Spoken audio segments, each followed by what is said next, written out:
the house felt suffocating. Every room she entered seemed smaller, more cramped, as though the walls were slowly closing in on her. The air, once filled with the comforting sounds of family laughter, conversation, the clatter of dishes had now turned heavy, thick with suspicion, and whispers that fell silent the moment she walked in. It was as though the very atmosphere had changed, charged with something unspoken yet tangible. She had been through countless family gatherings in this house, but this time was different. Everything felt different since that morning. The confrontation at breakfast had been swift, sudden like a thunderstorm that rolls in without warning, shaking the earth with its intensity. She could still feel the tremor of it under her skin, lingering in the pit of her stomach. It had left her raw, exposed, like an open wound that no amount of time or space could heal. Her mother's eyes had been filled with a mix of confusion and hurt, the question in them both a demand and a plea. What is going on between you two? She'd stood there, frozen, unable to answer, unable to even meet her mother's gaze. The truth had been right there, hanging in the air, but she couldn't give it voice. And her cousin?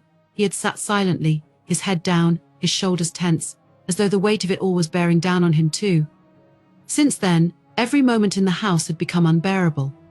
The tension stretched between them like a thin, fraying rope. It was clear to her that the rest of the family knew something was off, even if they hadn't put the pieces together yet. They could sense it, the stolen glances, the way she and her cousin seemed to gravitate toward each other, no longer in the innocent, familiar way they once had, but in a manner charged with something new, something they couldn't hide. The worst part wasn't even the confrontation, it was the silence that followed.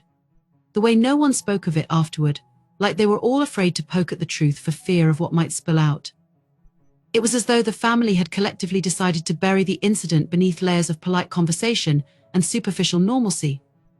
But she could feel the cracks beneath the surface, widening with every passing day. Her mother's gaze lingered too long when they spoke. Her aunt, once warm and affectionate, now seemed distant, her smile strained, her questions curt. Even her father, who usually remained blissfully detached from the more emotional undercurrents of the household, had begun to look at her differently, his brows furrowed in a quiet, unspoken concern. No one had said anything outright, but the question still hung in the air, unasked but omnipresent. What have you done? She found herself retreating into herself, avoiding eye contact, keeping to the periphery of conversations. Every interaction felt like walking through a minefield, every moment filled with the dread that someone, anyone, might say something that would force the truth out into the open. And she wasn't ready for that. She wasn't ready for the explosion that would surely follow. But it wasn't just the pressure from her family that weighed on her. It was the internal storm raging inside her, a constant push and pull between what she felt and what she knew was expected of her. Her love for him, her cousin, was something that had grown so gradually, so quietly, that by the time she recognized it for what it was too late to stop it, too late to turn back. What once had been a comfortable, familial closeness had shifted into something far more complex, more dangerous. She thought back to that morning, to the moment her mother's eyes had searched hers for answers. What could she have said? How could she have explained the strange magnetic pull that had developed between her and him over these last few weeks?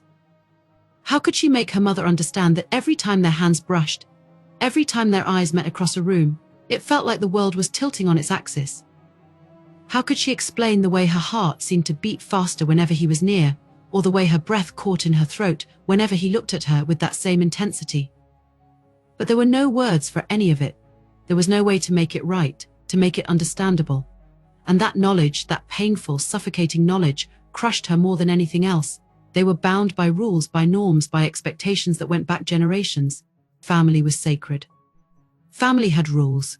And this was crossing a line that could never be uncrossed. She had tried, oh, how she had tried to push her feelings down, to tell herself that this was wrong, that it was impossible. She had tried to avoid him, had thrown herself into the mundane routines of daily life, hoping that distraction would be enough to dull the edge of her longing. But every time she thought she had it under control, every time she thought she could compartmentalize her feelings and move forward, there he was smiling at her in that soft, familiar way, saying her name in that voice that sent shivers down her spine. And she would crumble. Every time. The emotional turmoil inside her had become unbearable, like a constant churning storm. One moment she would feel the weight of guilt and shame pressing down on her, nearly suffocating her under the burden of her family's expectations. And then, in the next breath, she would be consumed by longing, by the raw, aching need to be near him, to feel his touch, to hear his voice. In those quiet, stolen moments when they were alone, she felt a flicker of peace. It wasn't real peace, of course, more like a temporary reprieve from the chaos swirling around them. But in his presence, when it was just the two of them, everything felt simpler, easier. She didn't have to pretend, didn't have to fight against the feelings that had taken root in her heart. She could just be with him, and for those brief moments, nothing else mattered. But reality always came crashing back in, harsh and unforgiving. Every time they parted ways, she was pulled back into the suffocating web of her family's expectations, of the roles they were supposed to play. The guilt would gnaw at her, tearing at the edges of her conscience, until she could barely look her family in the eye. At night, she would lie awake, staring up at the ceiling, replaying the events of the day over and over in her mind. She would think about the way his hand had brushed against hers as they passed in the hallway, the way his eyes had lingered on her just a little too long during dinner. She would think about the way her heart had raced when he smiled at her, that soft, almost secret smile that seemed meant only for her. And she would wonder, was this love? Could it be love when it felt so wrong? She had no answers. All she had was the storm inside her, the conflicting emotions that refused to settle. Love, guilt, longing, fear. They swirled together in a relentless, chaotic dance, leaving her exhausted and broken. She knew that something had to give, that this tension couldn't last forever. But the thought of what might come next, of the fallout, of the pain it would cause her family, was almost too much to bear. And yet the thought of losing him was even worse. It was a no-win situation. No matter which path she chose, someone would get hurt. Either she would lose her family, the life she had always known, or she would lose him, the one person who made her feel truly alive. The weight of that decision crushed her, making it hard to breathe, to think, to function. Every day she felt herself being pulled further apart, like she was standing in the eye of a hurricane, waiting for the winds to tear her to pieces. In the silence of the house, in the midst of the unspoken tension that gripped her family, she could only wait for the storm to break, and hope that somehow she could survive the aftermath. The night had always held a kind of magic for her, a quiet, enveloping stillness that made the rest of the world feel distant and insignificant. But tonight that calm was elusive. As she stood by her bedroom window, staring out into the darkness, the cool night air drifting through the cracked pane, her mind was anything but peaceful. The stars blinked faintly overhead, barely visible against the inky sky, and the moon hung low, casting long shadows across the yard. She couldn't sleep. Of course she couldn't sleep. How could she? Her entire body hummed with restless energy, every thought consumed by him, her cousin, the boy who had once been as familiar as her own reflection, and now, the man who had become something far more dangerous. The image of his face, the way he had looked at her that morning, haunted her. There was an intensity in his eyes that had lingered long after he had turned away, a wordless confession that neither of them had dared to say aloud. But the silence was no longer enough. It hadn't been for some time. She had tried, desperately, to keep her distance, to maintain the illusion of normalcy in front of the family, but it was becoming impossible. Each day felt heavier, the weight of their unspoken connection dragging her down, pulling her back toward him no matter how hard she tried to resist. And tonight, after the tension of the day had reached its unbearable peak, she knew she couldn't stay away. Her heart pounded in her chest as she glanced at the clock on her bedside table, past midnight. The house had long since fallen into the familiar lull of sleep. She could hear the soft snores of her parents down the hall, the occasional creak of the old wooden floors as they settled under the coolness of the night. It was the perfect time. The only time. Silently, she grabbed her jacket, the thin fabric hardly enough to protect her from the chill of the night. But it didn't matter. She wasn't planning on being out long, just long enough to see him, to be with him, to feel something other than the crushing weight of guilt and confusion that had consumed her every waking moment. Her fingers shook as she pulled open her bedroom door, wincing as it creaked in protest, and slipped out into the hallway. Every step felt like a risk. The house, so familiar in the daylight, now felt like a labyrinth of potential traps. Any sound, any creak of the floorboards, could betray her. But she moved with practiced caution, her body tense, her breath held. She had snuck out before, of course, but never like this. Never with so much at stake. As she reached the back door, she paused, her hand hovering over the cold metal of the doorknob. For a moment doubt crept in, the familiar tug of guilt tightening around her chest. What was she doing? This was madness. If anyone found out, if her family knew she was meeting him like this, in secret, in the middle of the night, everything would fall apart. Her stomach twisted at the thought. But it was too late for second thoughts now. She had already made her choice, and the pull toward him was too strong to ignore. The door clicked softly as she opened it, and the cool breeze rushed to meet her, carrying with it the scent of salt and seaweed from the nearby coast. She stepped outside, the soft crunch of gravel under her shoes the only sound in the stillness. The darkness swallowed her whole as she made her way down the familiar path toward the beach, her heart racing with every step. She didn't need a light, she knew this path by heart. She had walked it 1,000 times, but tonight, it felt different. It felt charged, electric, like the air before a storm.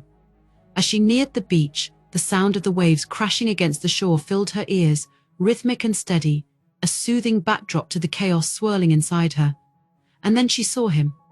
He was standing there, silhouetted against the silver glow of the moon, his back to her, as he stared out at the vast expanse of water. The sight of him, so familiar and yet so foreign, made her breath catch in her throat. For a moment, she hesitated, her feet rooted to the ground. But then, as if sensing her presence, he turned. Their eyes met across the distance, and in that instant, the rest of the world fell away. The tension that had been building for weeks, the unspoken words, the stolen glances, it all seemed to come crashing down around them in that one look. There was no escaping it now.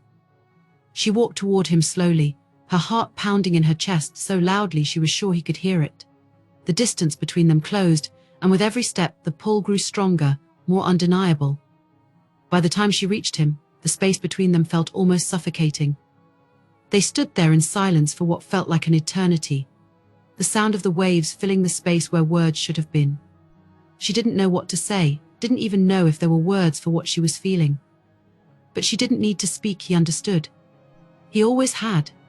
His eyes searched hers, and she could see the same turmoil reflected back at her. The same confusion, the same longing, the same fear. It was like looking into a mirror, seeing all of her own feelings laid bare in front of her. She swallowed hard, her throat tight, her hands trembling at her sides. She wanted to reach out, to touch him, to feel something solid in the midst of all this uncertainty, but she couldn't bring herself to move. Finally, it was him who broke the silence. His voice was low, rough, like it was being dragged out of him against his will. "I couldn't stay away," he whispered. Neither could she. The truth of that realization settled over her like a heavy weight, and before she could stop herself, she took a step closer, her body instinctively moving toward him. She could feel the warmth radiating off of him, the familiar, comforting presence that had always been there, but was now tinged with something far more dangerous. "I don't know what we're doing," she admitted, her voice barely more than a whisper, the words catching in her throat. "I don't know how to stop this." His expression softened, and for a moment the tension seemed to lift, replaced by something quieter, something gentler. He reached out, his fingers brushing against her cheek in the lightest of touches, sending a shiver down her spine. "I don't think we can," he said, his voice filled with a quiet resignation. "We've tried." She nodded, her eyes closing at the feel of his touch, her breath hitching in her throat. He was right. They had tried to ignore it, tried to push it away, tried to pretend that the feelings between them were nothing more than a fleeting mistake, but it wasn't working. It had never worked. When she opened her eyes, his face was closer, his gaze locked on hers, intense and unwavering. There was no escaping it now, no pretending. They were standing on the edge of something they couldn't come back from, and they both knew it. Slowly, tentatively, his hand slid down from her cheek to cup her jaw, and she felt herself leaning into the touch, her body responding to him before her mind could catch up. Her heart pounded in her chest, the space between them thick with anticipation, with the weight of everything they weren't saying. And then, as if the decision had already been made for them, he leaned in, his lips brushing against hers in the softest, most tentative kiss. It was barely a kiss at all, more of a question, a plea for permission. But it was enough to send a jolt of electricity through her, to make her breath catch and her pulse race. For a moment she froze, unsure of what to do. The weight of what this meant, the finality of crossing that line pressed down on her. But then, all at once, it melted away. There was no going back, no undoing what was already done. And so, she kissed him back. It was soft, gentle, tentative, like they were both afraid of what might happen if they let themselves feel too much. But the longer they kissed, the more the tension between them seemed to dissolve, replaced by a warmth that spread through her entire body. Her hands found their way to his shoulders, clutching at the fabric of his shirt, as if he were the only thing keeping her grounded, and in that moment he was. When they finally pulled apart, they were both breathless, their foreheads resting against each other as they stood there, the sound of the waves crashing behind them the only thing breaking the silence. "We shouldn't be doing this," she whispered, even though every part of her wanted to continue, to stay in this moment forever. "I know," he replied, his voice barely audible. "But I don't care anymore." And in that moment, neither did she. The morning after their secret meeting, the tension in the house had grown thick enough to suffocate her. It clung to every surface, every word that was left unsaid. As soon as she stepped into the kitchen for breakfast, she felt the weight of eyes on her. Her mother, her aunt, even her father, they all looked at her differently now. It wasn't outright suspicion, not yet. But there was a carefulness in their gazes, a subtle unease that had settled in, like a permanent guest at the table. They didn't ask her anything directly, but she knew they could feel the shift between her and her cousin. That once easy closeness had become something fraught, something no longer hidden behind casual smiles and laughter. It was as though they could all sense the quiet intensity that had begun to simmer between the two of them, even if no one dared to say it aloud. Her cousin sat at the far end of the table, his posture stiff, his eyes fixed firmly on his plate. He barely spoke, and when he did, his voice was a low murmur, devoid of the usual warmth and humor that had once defined his presence in the house. She glanced at him, hoping for some silent reassurance, but he didn't look back. They were both trapped in a delicate dance, trying desperately to maintain the illusion that nothing had changed, while knowing that everything had. It was her aunt who broke the fragile peace. She had always been sharp, quick to notice the smallest changes in the family dynamic, and today was no different. As she set down her cup of tea, she fixed her gaze on the two of them with a look that sent a chill down her spine. "You two have been awfully quiet lately," her aunt remarked, her tone light, but with an undercurrent of something more probing. "Usually we can't get a word in edgewise when the two of you are together." Her heart skipped a beat. The innocuous remark felt like a warning shot, a subtle probe to see how they would react. She forced a smile, hoping it didn't look as strained as it felt. "Just tired, I guess," she said, her voice too bright, too forced. Her aunt raised an eyebrow, her gaze lingering on her for a moment too long before shifting to her cousin. "And you? You're always full of stories when you come to visit. Haven't heard much from you this time." Her cousin glanced up, meeting his aunt's gaze with the same forced casualness. "Just busy, I guess," he mumbled, shrugging as if it were no big deal. But even to her, his voice sounded hollow, the weight of his unease palpable. The room fell into a tense silence after that, the quiet sound of silverware clinking against plates the only thing breaking the uncomfortable stillness. She could feel her mother watching her though, and when she finally glanced up, their eyes met. Her mother's expression was unreadable, but there was something in her gaze that made her stomach twist, concern, maybe, or confusion, or worse, suspicion. The rest of the day dragged on painfully. She avoided her cousin as best she could, not out of a lack of desire to be near him, but out of fear that their proximity would only make things worse. She kept busy, helping her mother with chores, trying to lose herself in mundane tasks. But no matter how hard she tried to distract herself, her mind kept circling back to the same thought: they were being watched. Her family knew something wasn't right, and it was only a matter of time before their suspicions turned into something more dangerous. By the time dinner rolled around, the tension in the house had reached a boiling point. Her aunt's casual prodding at breakfast had given way to a more pointed curiosity, and it seemed that everyone could feel the unease that had settled over the house like a dark cloud. The conversation around the table was stilted, awkward, and she found herself dreading every question that was thrown her way, as though each one was a potential trap, waiting for her to stumble and reveal the truth. It didn't help that her cousin was barely speaking. He sat across from her, his eyes flicking up to meet hers only once or twice, and each time, the intensity of his gaze sent a shiver down her spine. She could tell he was struggling as much as she was struggling to keep up the facade, to pretend that everything was fine when it was anything but. Her aunt finally broke the strange silence midway through the meal, her voice cutting through the tension like a knife. "You two seem different this time around," she said, her tone deceptively casual, as she set her fork down and fixed them both with an appraising look. "Closer, maybe." Her heart lurched in her chest, and she could feel her pulse quicken. The way her aunt said the word closer felt like a direct accusation, even if it wasn't one yet. She glanced at her cousin, her breath catching when she saw his jaw tense, his knuckles white as he gripped his fork. Her aunt continued, as though she hadn't just dropped a bomb at the table. You've always been close, but lately she trailed off, her eyes narrowing slightly as she studied them both. It just seems different. Her mother shifted uncomfortably in her seat, her gaze darting between them and her sister. Oh, they're just older now, she said, her voice a little too quick, a little too dismissive. That's all, they're adults, not kids anymore. The weak defense only seemed to fan the flames of her aunt's curiosity. Yes, of course. But she smiled, though there was no warmth in it. Adults sometimes have complicated relationships, don't they? It felt like the air had been sucked out of the room.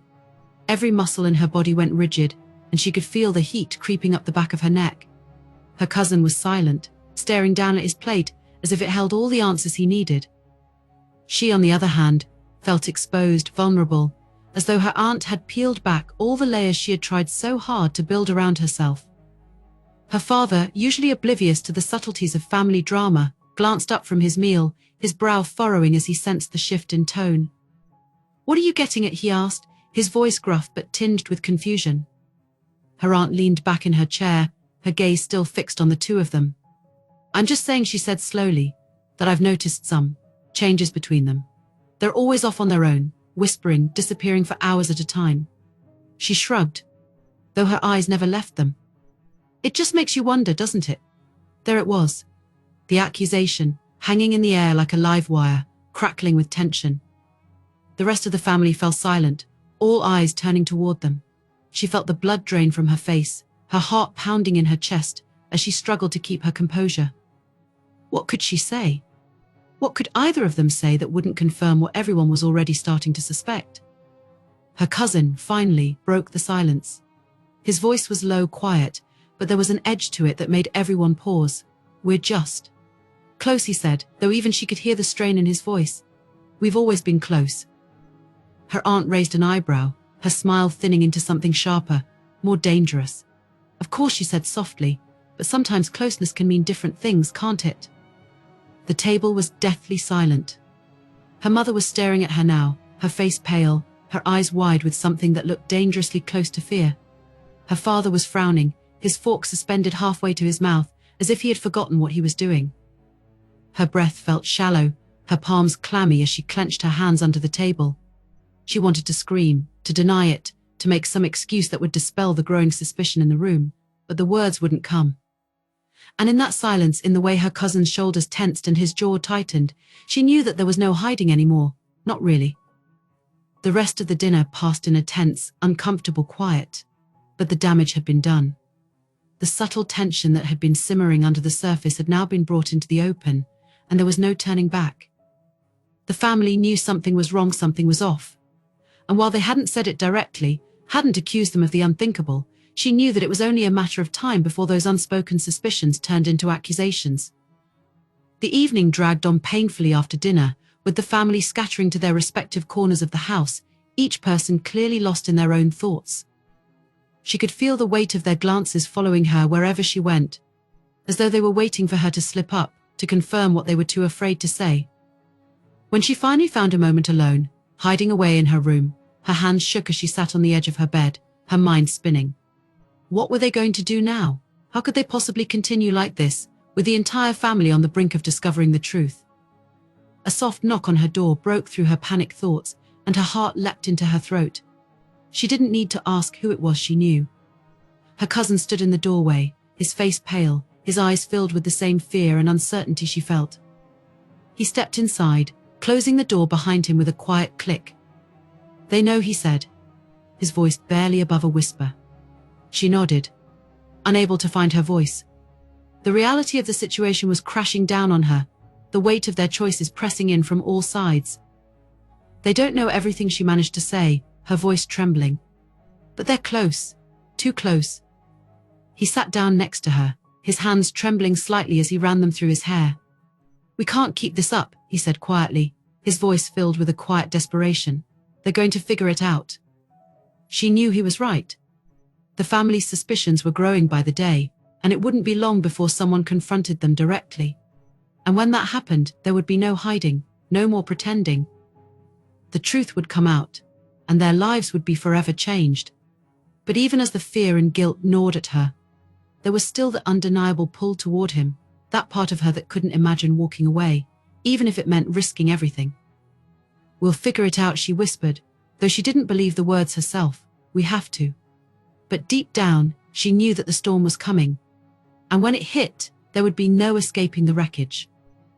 It all came crashing down the next morning, like a wave that had been building and building until it could no longer hold itself back. She knew something was wrong the moment she walked into the kitchen. The house was too quiet, eerily so. Her aunt and mother were already seated at the table, their faces pale, tight-lipped, avoiding her gaze. Her father sat stiffly, his hands clenched around his coffee cup. There was no morning banter, no idle chatter about the day ahead, just an oppressive silence that made her stomach twist with dread. Her cousin wasn't there. The pit in her stomach deepened. Where was he? She glanced around the room, hoping to see him walk in, but the longer she stood there, the heavier the tension grew. Her heart began to race, her skin prickling with the cold realization that this was it. Something had changed overnight. Something was about to happen. Her mother's voice broke the silence, and when she spoke, it was low, cold, almost trembling. "Sit down," she said, her eyes fixed on the table in front of her, refusing to meet her daughter's gaze. It wasn't a request. It was a command, and the weight of it pressed down on her, making it hard to breathe. She sat down slowly, her hands clammy as she placed them in her lap, her heart pounding in her chest.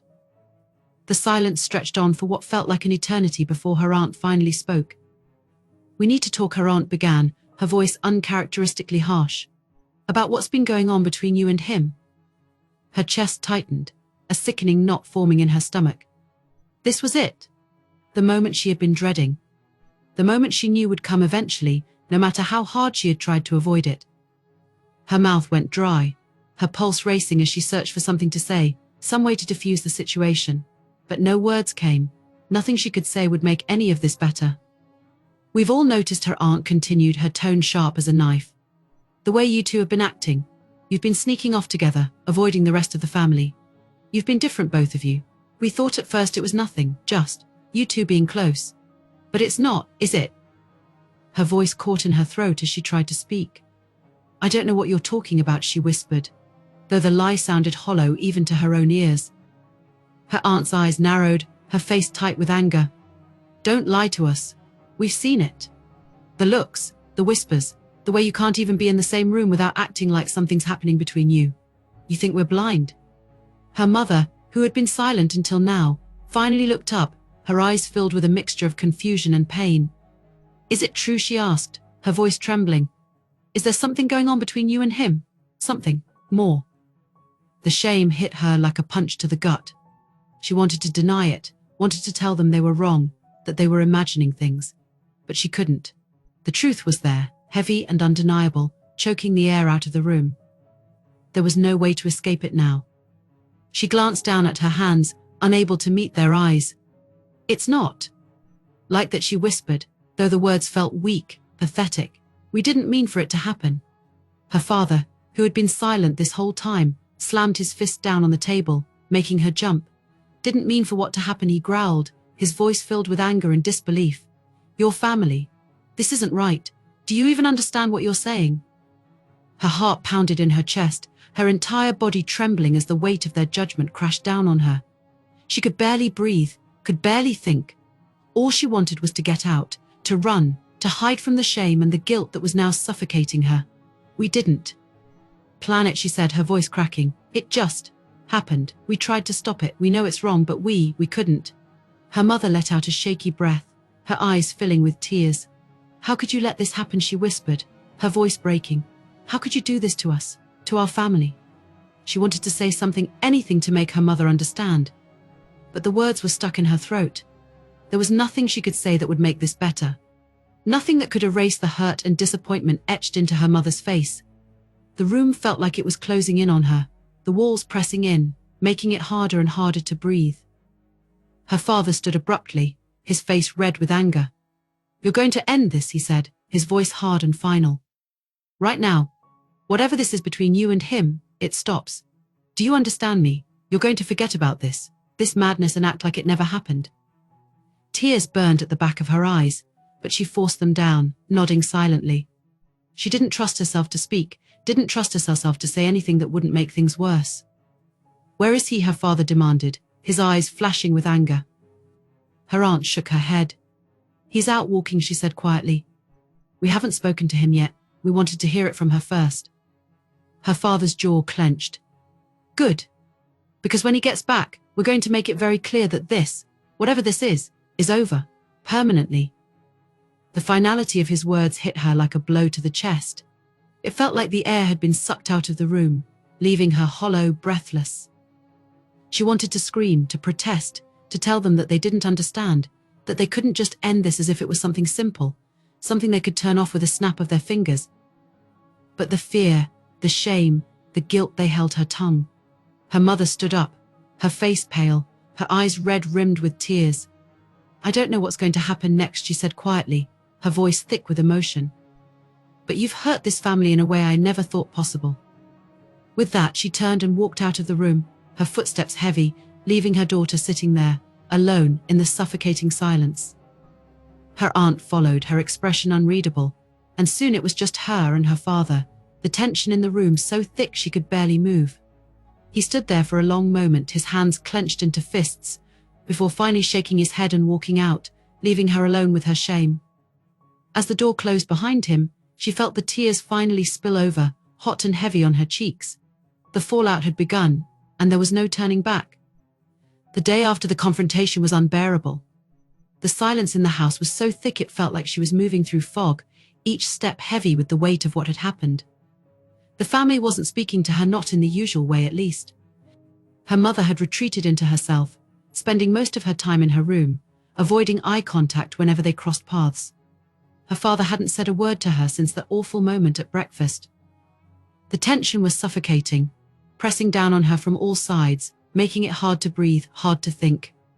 The worst part, though, was not knowing where her cousin was. After the blow-up, he had disappeared, slipping out of the house without a word. Her father had gone after him, and when he returned, the grim look on his face told her all she needed to know. Whatever had been said between them, it had not gone well. By the afternoon, she couldn't take it anymore. She needed to see him, needed to talk to him, to figure out what they were going to do next. She knew the family expected them to end it, to forget the feelings that had blossomed between them, as if they were nothing but a passing storm. But they couldn't. She couldn't. This was more than a mistake, more than a moment of weakness.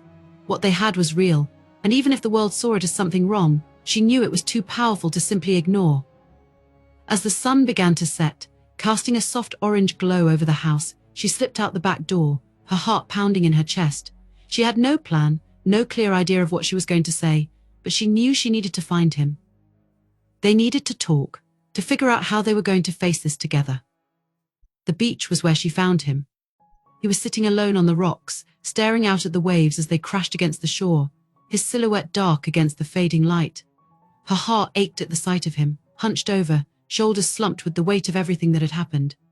For a moment she hesitated, unsure of what to say, unsure if he even wanted to see her after everything. But the pull was too strong, and before she could stop herself, she was walking toward him. He didn't look up as she approached, but she knew he could sense her presence. The air between them was thick with unspoken words, with the weight of the decisions they had yet to make. When she finally reached him, she stood there for a moment, waiting for him to acknowledge her. But he remained silent, his gaze fixed on the horizon. "I was worried about you," she said softly, her voice barely carrying over the sound of the waves. She wasn't sure what else to say. She wasn't sure if anything she said could ease the tension that had settled between them. He didn't respond right away, and for a brief, terrifying moment she wondered if he was angry with her, if he blamed her for everything that had happened. But then he sighed, running a hand through his hair in that familiar, frustrated way, and finally he spoke. "I knew this would happen," he said, his voice low, rough with emotion. "I knew they'd find out, and I knew it would come to this." She swallowed hard, her throat tight with emotion. "What did they say to you?" she asked, even though she already had a good idea. He let out a bitter laugh, shaking his head. "What do you think? They told me this has to stop. That I'm being reckless, irresponsible, That I'm ruining everything. He paused, his hands clenching into fists at his sides. My mom couldn't even look at me. My dad. He was furious. Said I've shamed the family, said I should have known better. Her chest tightened at his words, a fresh wave of guilt washing over her. I'm so sorry, she whispered. I didn't want this to happen. He finally turned to look at her then, his eyes filled with a mix of pain and something else, something darker, more intense. Neither did I, he said, his voice softening. But it did, and now we have to deal with it. They fell into silence again, the weight of their situation pressing down on them both. She could feel the decision looming over them, a decision that would change everything. They could end it now, like their families wanted. They could walk away, pretend none of this had ever happened, and try to go back to being the people they were before. But the very thought of that made her chest ache, made her feel like she couldn't breathe. She couldn't lose him. Not now. Not after everything. We can't just let them decide for us, she said, her voice trembling. What we feel. It's not wrong. I know it's not. They don't understand. But that doesn't mean we should let them tear us apart. He looked at her for a long moment, his expression unreadable, and for a terrifying second, she thought he was going to tell her that it was over, that they couldn't keep fighting. But then he reached out, his hand brushing against hers, a small but powerful gesture. His touch sent a jolt of warmth through her, and she knew with every fiber of her being that he wasn't ready to give up either. I don't want to lose you, he said quietly, his voice barely above a whisper. But what are we supposed to do? They'll never accept this. They'll never accept us. Her heart ached at the vulnerability in his voice, but she held onto his hand, squeezing it tightly. Then we fight, she said, her voice gaining strength. We fight for us. We don't let them decide our future. We decide. The words felt like a weight being lifted from her chest, as if speaking them aloud had given her the strength she didn't know she had. They weren't just fighting for their relationship, they were fighting for the right to live their lives on their own terms, to love who they wanted to love, no matter what anyone else said. He looked at her, his eyes softening, and for the first time in what felt like forever, he smiled, a small, tired smile, but a smile nonetheless. You really think we can do this? He asked, a hint of hope creeping into his voice. She nodded, determination settling in her chest. I do, she said firmly. We don't have to stay here. We don't have to live under their rules. We can leave, start over somewhere new, somewhere they can't tell us what we can and can't do. The idea of leaving the coastal town, of leaving everything they had ever known, was terrifying. But the thought of losing him was worse. And she knew, deep down, that staying here would only mean more pain, more guilt, more suffocating expectations. They couldn't keep pretending. They couldn't keep living in a world that wouldn't accept them. He nodded slowly, his hand tightening around hers. Okay, he said, his voice steady now. We'll fight. We'll find a way. They sat there in silence for a while longer, their hands intertwined as the sun dipped below the horizon, casting the world into twilight. The future was uncertain, the path ahead filled with obstacles they couldn't yet see. But they had made their decision. They were going to fight for what they had, no matter the cost. And together, they knew they could face whatever came next. The plan had been decided in quiet, hurried whispers under the cover of darkness, far away from the prying eyes of their families. They knew it was the only way. There was no convincing their parents, no reasoning with them. The judgment had already been passed, and there was no turning back. If they stayed, they would be forced apart, forced into lives that didn't include each other, and that was something neither of them could bear. But knowing what had to be done didn't make it any easier. She stood in her room, the pale light of the moon casting long shadows on the walls. Everything felt surreal, like she was living in a dream or perhaps a nightmare. Her small suitcase lay open on the bed, half packed with clothes and a few personal items. It wasn't much, just enough to get by until they figured out what came next. The weight of what she was about to do pressed down on her, making it hard to breathe. Leaving this house, this town, meant leaving behind everything she had ever known. Her family, her memories, her entire life. It would all be left in the past, and she didn't know if she would ever return. The thought of it made her chest tighten, but she knew there was no other choice. The love she felt for him outweighed the fear, the uncertainty. They couldn't stay here and pretend to be something they weren't. Her heart ached as she thought about her mother. The way she had looked at her after the confrontation, eyes filled with disappointment and hurt, still haunted her. Her mother hadn't said much since that day, but the silence was even worse than the words might have been. It was a wall, thick and impenetrable, keeping them apart in a way that felt permanent. She didn't know if she could ever fix it, and that was perhaps the hardest part of all. Walking away meant leaving things broken. But staying meant living a lie. She pulled a sweater from the closet, tucking it into the suitcase carefully. Her hands shook as she worked, and she had to pause, pressing them against her chest in an attempt to steady her breathing. This was it. There was no going back after this. A soft knock at the door startled her, and she froze. For a moment, fear gripped her, wondering if her parents had somehow figured out her plan. But then the door opened just a crack, and her cousin slipped inside, his presence immediately easing some of the tension in her chest. "We're leaving in an hour," he whispered, his voice barely audible over the pounding of her heart. He looked at the half-packed suitcase on the bed and nodded. "You almost ready?" She nodded, swallowing hard. "Almost." He stepped closer, his eyes scanning her face with a softness that made her heart ache. "Are you okay?" She wasn't. How could she be? But she nodded anyway, forcing a weak smile. "I will be." They both knew this wasn't easy. Leaving wasn't just about them, it was about abandoning the lives they'd built with their families, the people who had raised them. It was about severing ties that ran deep, ties that had always been sacred. But the love they shared had shifted everything, turning their world upside down. Her cousin reached out, gently cupping her face in his hand. "We're doing the right thing," he said softly, as if he needed to convince himself as much as her. "We can't stay here and let them decide our lives for us." She nodded again, leaning into his touch, finding comfort in the warmth of his palm. "I know," she whispered, "but it doesn't make it any less painful." His thumb brushed across her cheek, and for a moment they stood there in silence, the weight of what they were about to do hanging heavy between them. They were about to walk away from everything they had ever known, from the people they had once been, and there was no going back. The finality of it settled in her chest like a stone, but she knew deep down that this was the only way forward. After a moment, he pulled her into his arms, holding her tightly, as though he could shield her from the pain of it all. She buried her face in his chest, breathing him in, her hands clutching at the fabric of his shirt, as if letting go would mean losing him forever.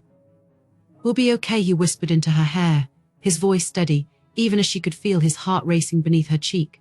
"We'll figure it out. Together." She nodded against him, though her throat felt tight with emotion. They had made their decision. Now all they had to do was follow through. After a long moment they pulled apart, and she returned to packing her things, moving quickly now, as though the faster she moved, the easier it would be to leave. Her cousin stayed with her, silent but steady, helping her with the little things, folding a sweater, zipping up the suitcase. They didn't need to speak. The silence between them was full of understanding, of shared determination. When everything was packed, she took one last look around her room. It felt strange knowing this might be the last time she ever saw it. This room, with its familiar walls and creaky floors, had been her safe haven for so many years. Now, it felt like a prison, a place where she could no longer be herself. Her eyes lingered on the framed photos on her dresser, her family smiling, happy. A lump rose in her throat as she thought about what she was leaving behind. But there was no time for second-guessing now. They had to leave before anyone woke up, before anyone had the chance to stop them. She followed her cousin down the hallway, her steps slow and deliberate, as though each step was a silent goodbye to the life she was leaving behind. The house was still, the only sound the soft creak of the floorboards beneath their feet. When they reached the front door, she hesitated, her hand resting on the doorknob. "Are you ready?" her cousin asked, his voice quiet but filled with resolve. She wasn't sure if she would ever be ready. But she nodded. Yes. They stepped outside into the cool night air, the stars twinkling faintly above them, the world around them silent, as if it too was holding its breath. Her cousin's car was parked down the road, far enough that the sound of the engine wouldn't wake anyone. They walked in silence, side by side, the weight of their decision pressing down on them. When they reached the car, he loaded her suitcase into the trunk before turning to face her. "This is it," he said softly, his eyes searching hers. "Once we go, there's no turning back." She took a deep breath, feeling the finality of it settle in her bones. "I know," she said, her voice steady now. "But I'm not turning back." He smiled, that small, crooked smile that had always made her heart skip a beat. "Good." They stood there for a moment longer, the quiet night surrounding them, before he opened the car door for her. She slid inside, her heart pounding as he walked around to the driver's side. When the engine rumbled to life, the sound broke the stillness, and for a brief second, she felt the weight of her choice settle heavily on her chest. But then they pulled away, the house growing smaller in the rearview mirror, the past slipping away behind them. She didn't look back. She couldn't. This was their goodbye, not just to their families but to the lives they had once known. And as the road stretched out before them, dark and uncertain, she took his hand, squeezing it tightly. They were leaving everything behind, but they were doing it together. And that was enough. Elias sat at the edge of his bed, his hands trembling slightly as they rested on his knees. The soft glow of the oil lamp flickered, casting long shadows on the walls of the modest home. The night outside was still, save for the occasional rustle of the tall grasses swaying in the warm breeze. But inside Elias there was nothing still. His heart thudded loudly in his chest, his pulse quickening as the thoughts he'd tried to bury for so long once again crept to the surface, uninvited, unwanted, but undeniable. Zuri was in the next room, humming softly to herself as she prepared for bed. Her voice, sweet and melodic, carried through the thin walls, wrapping itself around Elias like an invisible rope, pulling him deeper into the storm that had been brewing inside him for months. It was a sound he had heard countless times before, a simple, innocent tune that should have brought him comfort, but now it only added fuel to the fire of emotions that he couldn't seem to control. He had tried. Oh, how he had tried. For weeks, Elias had fought against the feelings that had begun to take root in his heart. Feelings that had no place in the mind of a man like him.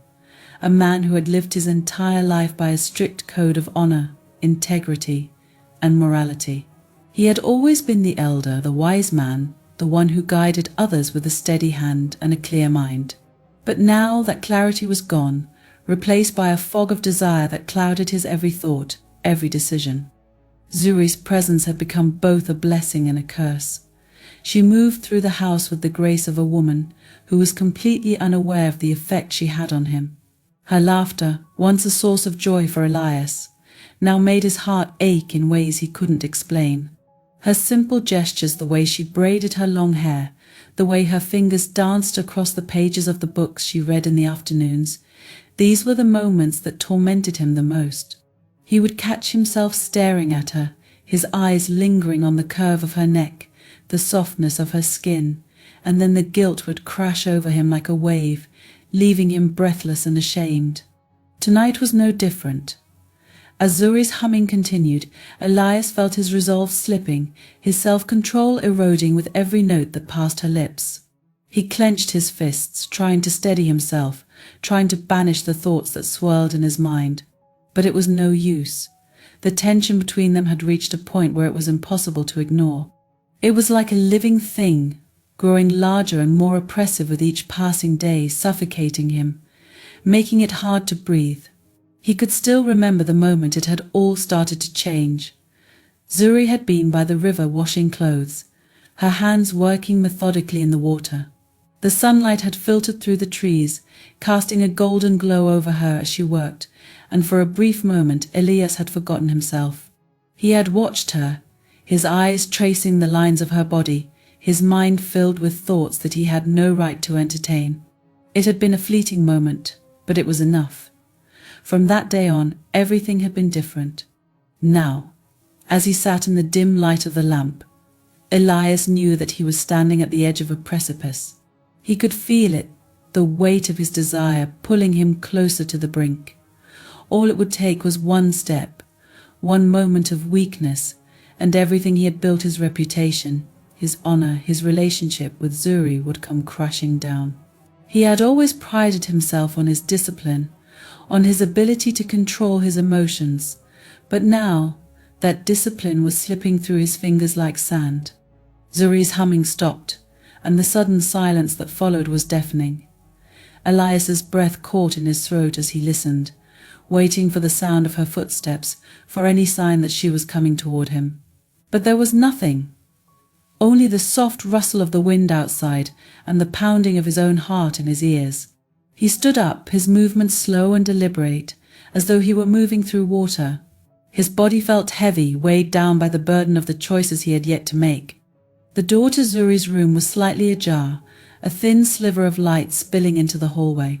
Elias approached it, his feet moving of their own accord, his mind screaming at him to stop, to turn back, but his body betrayed him. He reached the doorway and paused, his hand hovering above the wood, trembling as though it no longer belonged to him. Through the narrow opening he could see her, sitting on the edge of her bed, her back to him as she untied the simple cloth that held her hair in place. Her movements were slow, almost rhythmic, and for a moment Elias was transfixed by the sight of her. The air between them was thick with tension, a palpable energy that seemed to fill the room, making it hard for Elias to think, hard for him to breathe. His chest tightened as he watched her, the temptation to step inside, to close the distance between them, growing stronger with each passing second. He could feel the heat rising in his body, the fire that had been smouldering inside him for months, now threatening to consume him completely. He swallowed hard, his throat dry, his pulse racing. This was the moment. He knew it. This was the point of no return. If he took another step, if he crossed that invisible line, there would be no going back. Everything would change. And yet, despite the weight of that knowledge, despite the overwhelming guilt that clawed at his insides, Elias found himself moving forward, drawn to her, as if by some invisible force. He stepped into the room, the floor creaking softly beneath his feet. Zuri didn't turn around. She didn't seem to notice his presence at first, her attention focused on the simple task of brushing out her hair. But as Elias drew closer, the sound of his breath, uneven and shallow, caught her attention. She froze, her hand pausing mid-motion, her body tensing ever so slightly. Slowly she turned her head, her eyes meeting his in the dim light. For a moment neither of them moved. The silence stretched between them, thick and suffocating, as the reality of the situation settled over them both. Elias's heart pounded in his chest, his mind a whirlwind of conflicting emotions, desire, guilt, shame, and something darker, something that he couldn't quite name. Zuri's gaze was steady, but there was a flicker of uncertainty in her eyes, a shadow of something unspoken that passed between them in that brief, charged moment. Elias opened his mouth, wanting to say something, anything that might break the tension, that might stop what was about to happen. But no words came. His throat felt tight, his mind blank. All he could do was stand there, caught in the gravitational pull of his own desire, unable to tear himself away. And then, in the stillness of that moment, everything shifted. Zuri's expression changed, a subtle shift in her features as she seemed to realize something that Elias had been desperately trying to keep hidden. Her eyes darkened, her lips parted slightly, as if she were about to speak, but no sound came out. The air between them crackled with a tension that was almost unbearable, a tension that neither of them could escape. Elias took another step forward, his hand reaching out toward her, his fingers trembling as they hovered just inches from her skin. His mind screamed at him to stop, to pull back, to walk away before it was too late, but his body refused to obey. The pull was too strong, the need too powerful. And in that moment Elias knew that he was lost. He closed the distance between them, his hand brushing against her shoulder, the heat of her skin sending a shockwave through his entire body. Zuri flinched, her breath hitching in her throat, but she didn't pull away. She didn't move.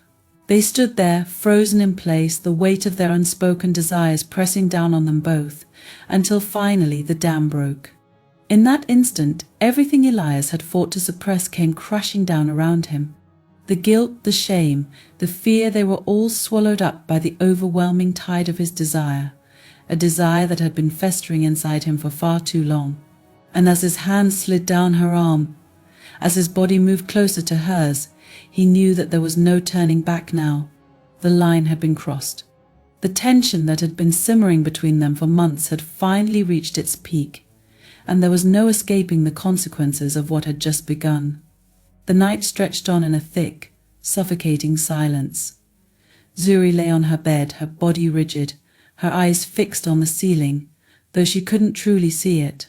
The darkness around her seemed to press in from all sides, heavy and oppressive. The air in the room felt thick, as though every breath she took required immense effort. Her heart still pounded in her chest, though the moment itself had long passed. She felt numb, her mind unable to fully process what had happened, as if her thoughts were moving through mud, sluggish and disoriented. But the memory was there, vivid and raw, replaying in fragments the sound of Elias' footsteps approaching, the weight of his hand on her skin, the way her body had tensed in response. She closed her eyes tightly, trying to shut out the images, but it was no use.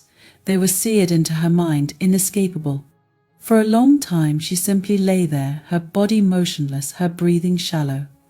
She wanted to cry, to scream, to do something, anything, but nothing came.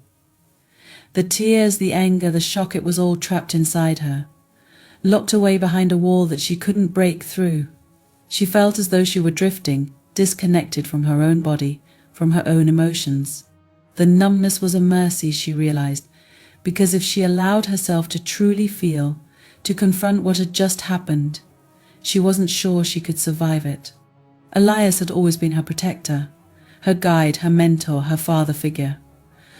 He had raised her from the time she was a child, caring for her with a gentle yet firm hand, teaching her the ways of their ancestors, the importance of tradition, of respect, of family. She had looked up to him, trusted him, loved him. And now that trust had been shattered. In one night, in one moment, everything had changed. Zuri's mind raced, trying to make sense of the situation, trying to rationalize what had happened. Perhaps it was her fault. Perhaps she had misread the situation, misunderstood his intentions. Perhaps it was a misunderstanding, a moment of confusion. But as soon as the thought crossed her mind, she felt a wave of nausea rise in her throat.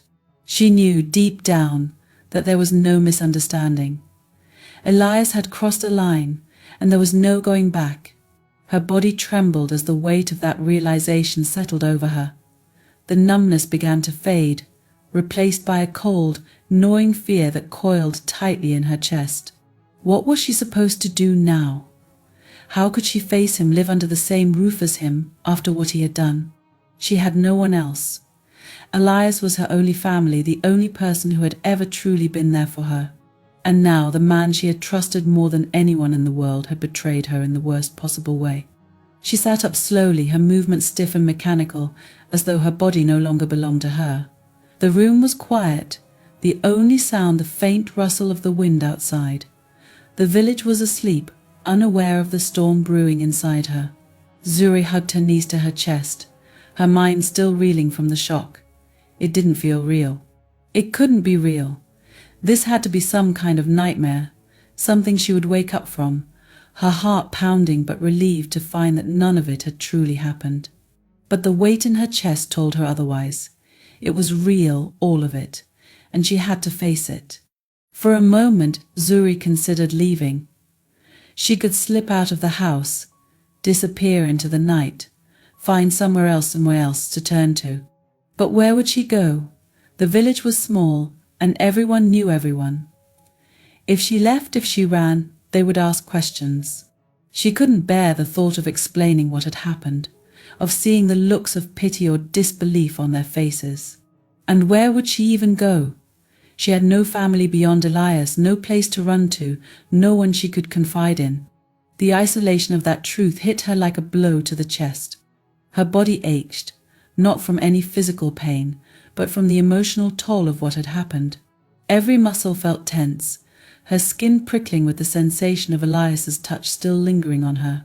She wanted to wash it all away, scrub herself clean of the memory, but she knew that no amount of washing could erase what had been done. Zuri felt trapped. Trapped in the house, trapped in the village, trapped in her own skin. There was no escape from this, no way to undo what had been done. She could leave the house, leave Elias, but the memory would follow her, cling to her like a second skin, a shadow she couldn't outrun. She stood up, her legs shaky beneath her, and crossed the room to the small window that looked out over the village. The moon hung low in the sky, casting a pale, ghostly light over the landscape. Everything seemed so peaceful, so quiet. It felt wrong somehow that the world outside remained unchanged, while her entire life had been turned upside down. Zuri pressed her forehead against the cool glass, her breath fogging the window slightly as she exhaled. She wanted to cry, but the tears wouldn't come. Her chest felt tight, as though her emotions were too big, too overwhelming to process. She felt small, powerless, lost. How could Elias have done this? The question echoed in her mind over and over, but no answer came. The man she had known, the man she had trusted, seemed like a stranger to her now. She couldn't reconcile the Elias she had grown up with, the man who had cared for her, with the one who had crossed that line, who had looked at her with eyes she no longer recognized. As she stood there, staring out into the darkness, Zuri's mind drifted to the future. What was she supposed to do now? How could she go on living in this house, pretending that nothing had changed? How could she sit across from Elias at the table, share meals with him, listen to him speak, knowing what he had done? The thought made her stomach churn. She knew she couldn't stay here, not like this, but leaving felt impossible too. She was trapped between two terrible choices: staying in the house with the man who had betrayed her, or leaving and facing the uncertainty of what lay beyond. Neither option felt bearable. The silence in the house pressed down on her, and for a moment Zuri felt like she couldn't breathe. She stepped away from the window, pacing the small room, her hands trembling at her sides. The numbness was gone now, replaced by a deep, aching sorrow that threatened to swallow her whole. She wanted to scream, to break something, to let out the storm of emotions raging inside her. But she couldn't. She couldn't make a sound. All she could do was carry the weight of it, alone. Her mind kept returning to Elias. She didn't want to think about him, but she couldn't help it. What had happened? What had changed? He had always been there for her, always treated her with care and respect. She had never once doubted his love for her. But now everything felt tainted. Every memory, every moment they had shared, was now cast in a different light, twisted by the knowledge of what had happened. Zuri sank back onto the bed, her head in her hands. She felt like she was drowning, like the weight of the night's events was pulling her under, dragging her deeper into a darkness she couldn't escape. She didn't know what to do. She didn't know how to move forward from this. All she knew was that something had broken inside her, something that couldn't be fixed. The night wore on and Zuri remained in that same position, curled up on her bed, her body shaking with the silent sobs that finally broke free. She cried for the loss of the man she had once trusted, for the betrayal she had never seen coming, for the future that now seemed uncertain and terrifying. The tears came in waves, and with each one, a piece of the numbness inside her began to crack, giving way to the full force of her despair. By the time the first light of dawn crept through the window, Zuri was exhausted, her body drained, her eyes swollen from crying. She felt hollow, like a shell of the person she had been just a few hours ago. The day ahead seemed insurmountable, but she knew she had no choice but to face it. She didn't know what the future held, but one thing was certain: nothing would ever be the same again. The sun hung low in the sky, casting a golden light over the village, but there was something different in the air.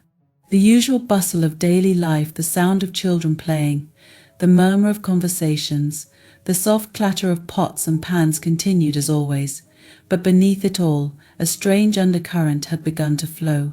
It was subtle at first, almost imperceptible, but it was there, like the faint hum of a storm far on the horizon.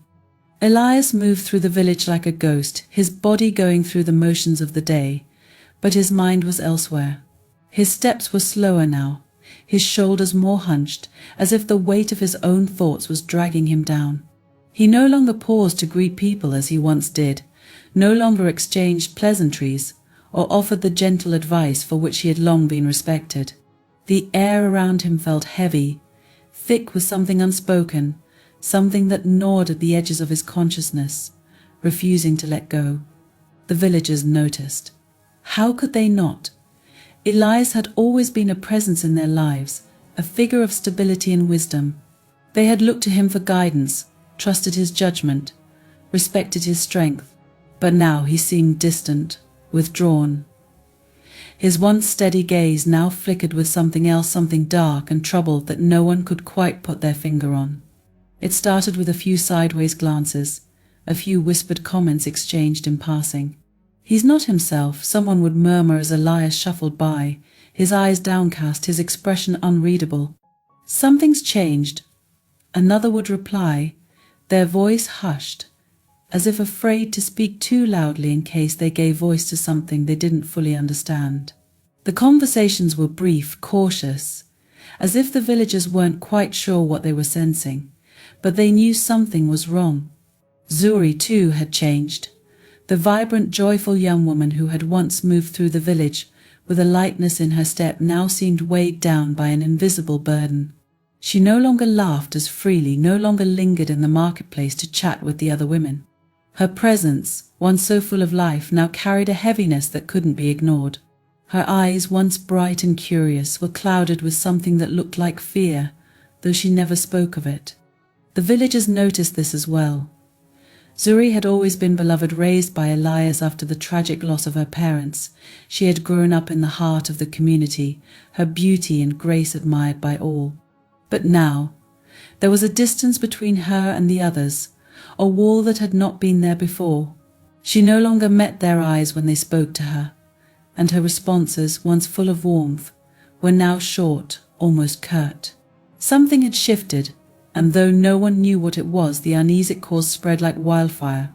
Rumors began to circulate, as they often did in small villages where everyone's lives were intertwined.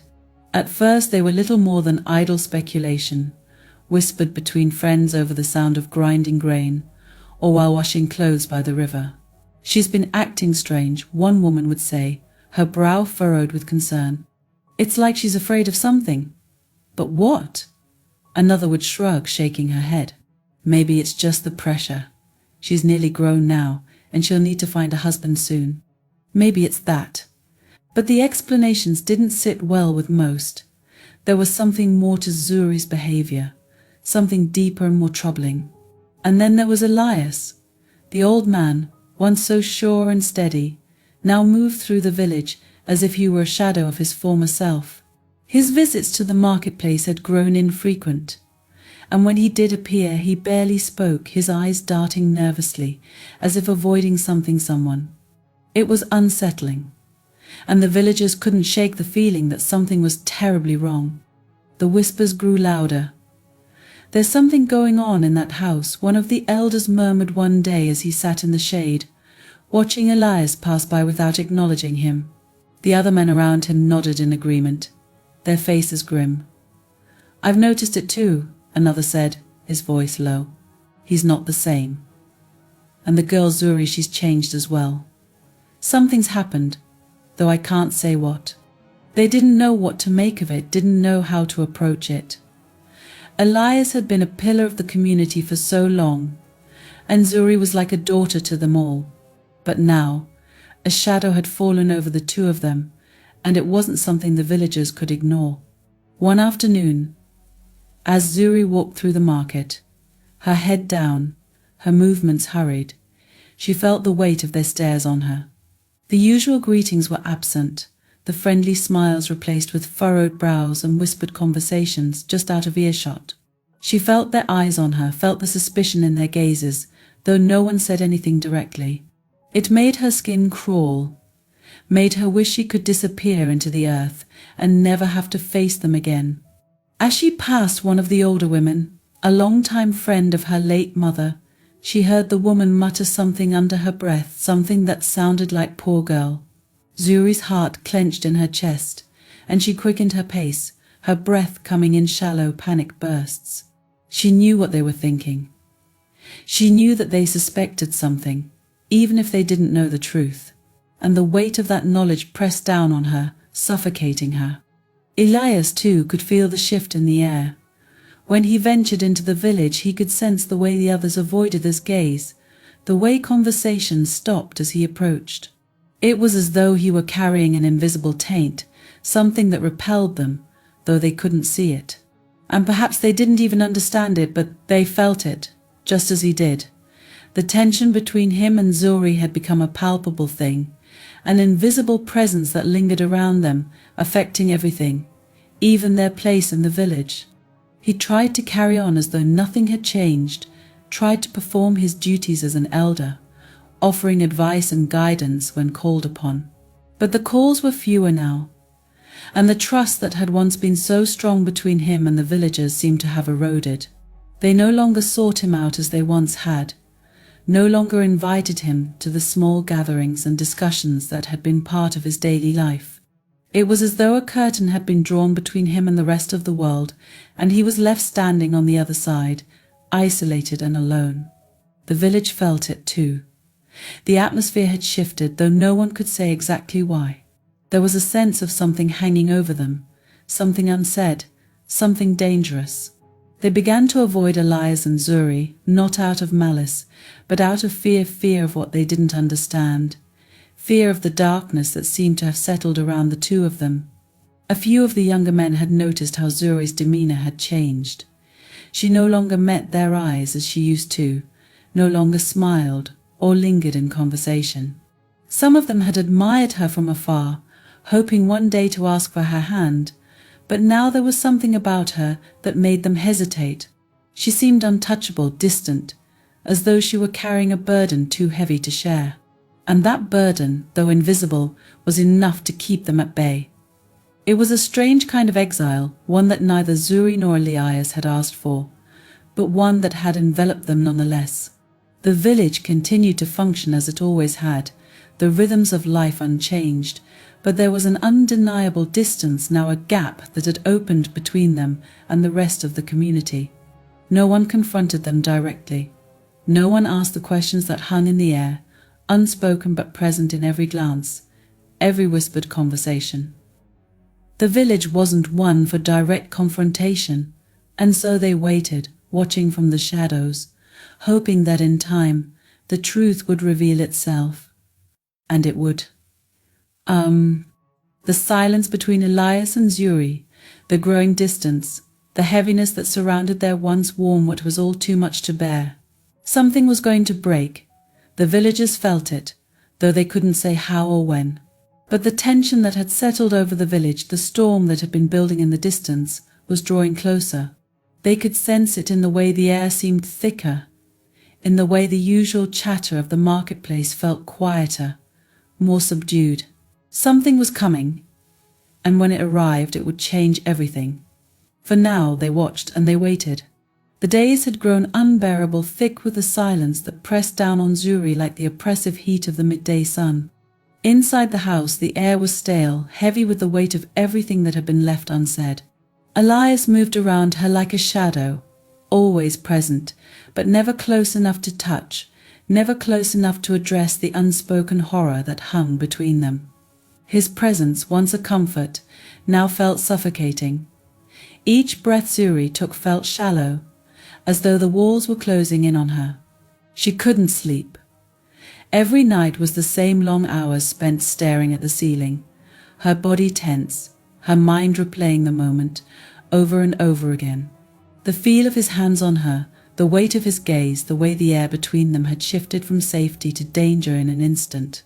She had tried to convince herself that it was a nightmare, that if she could just push it far enough from her mind, it would fade into something distant, something that no longer had the power to control her. But it was always there, lurking in the corners of her mind, waiting to consume her the moment she let her guard down. Elias, too, had changed. His steps were slower, more deliberate, as if he was afraid to draw attention to himself. His eyes rarely met hers, but when they did, they were filled with a mixture of guilt and something darker, something she couldn't quite name but felt crawling under her skin. The house, once filled with quiet moments of shared comfort, had become a battleground of avoidance. Every corner held the memory of what had happened, every room a reminder of the boundaries that had been crossed. Zuri couldn't take it anymore. The weight of it all was crushing her, pulling her deeper into a well of despair she wasn't sure she could climb out of. She needed to confront him, needed to say the words that had been building in her throat, choking her each time she tried to speak. She wasn't even sure what she wanted to say. Maybe she wanted an apology. Maybe she wanted to scream at him. Or maybe she just wanted to hear him admit it, to say aloud what had been festering between them in the silence. The evening was thick with humidity, the air sticky and still. Elias was sitting in his usual chair by the small fire, his hands folded in his lap, his head bowed as if in prayer. Zuri watched him from across the room, her heart pounding in her chest. The tension had built to a breaking point, and she could feel it pressing against her, pushing her to act. Her palms were slick with sweat, her stomach twisting with a sickening mix of fear and anger. She couldn't stay silent any longer. She couldn't keep pretending that nothing had happened, that everything was fine. Without thinking, she stood up, her movements sharp and sudden in the oppressive stillness. Elias didn't look up at first, but when she took a step toward him, the floor creaked, and his eyes flickered in her direction.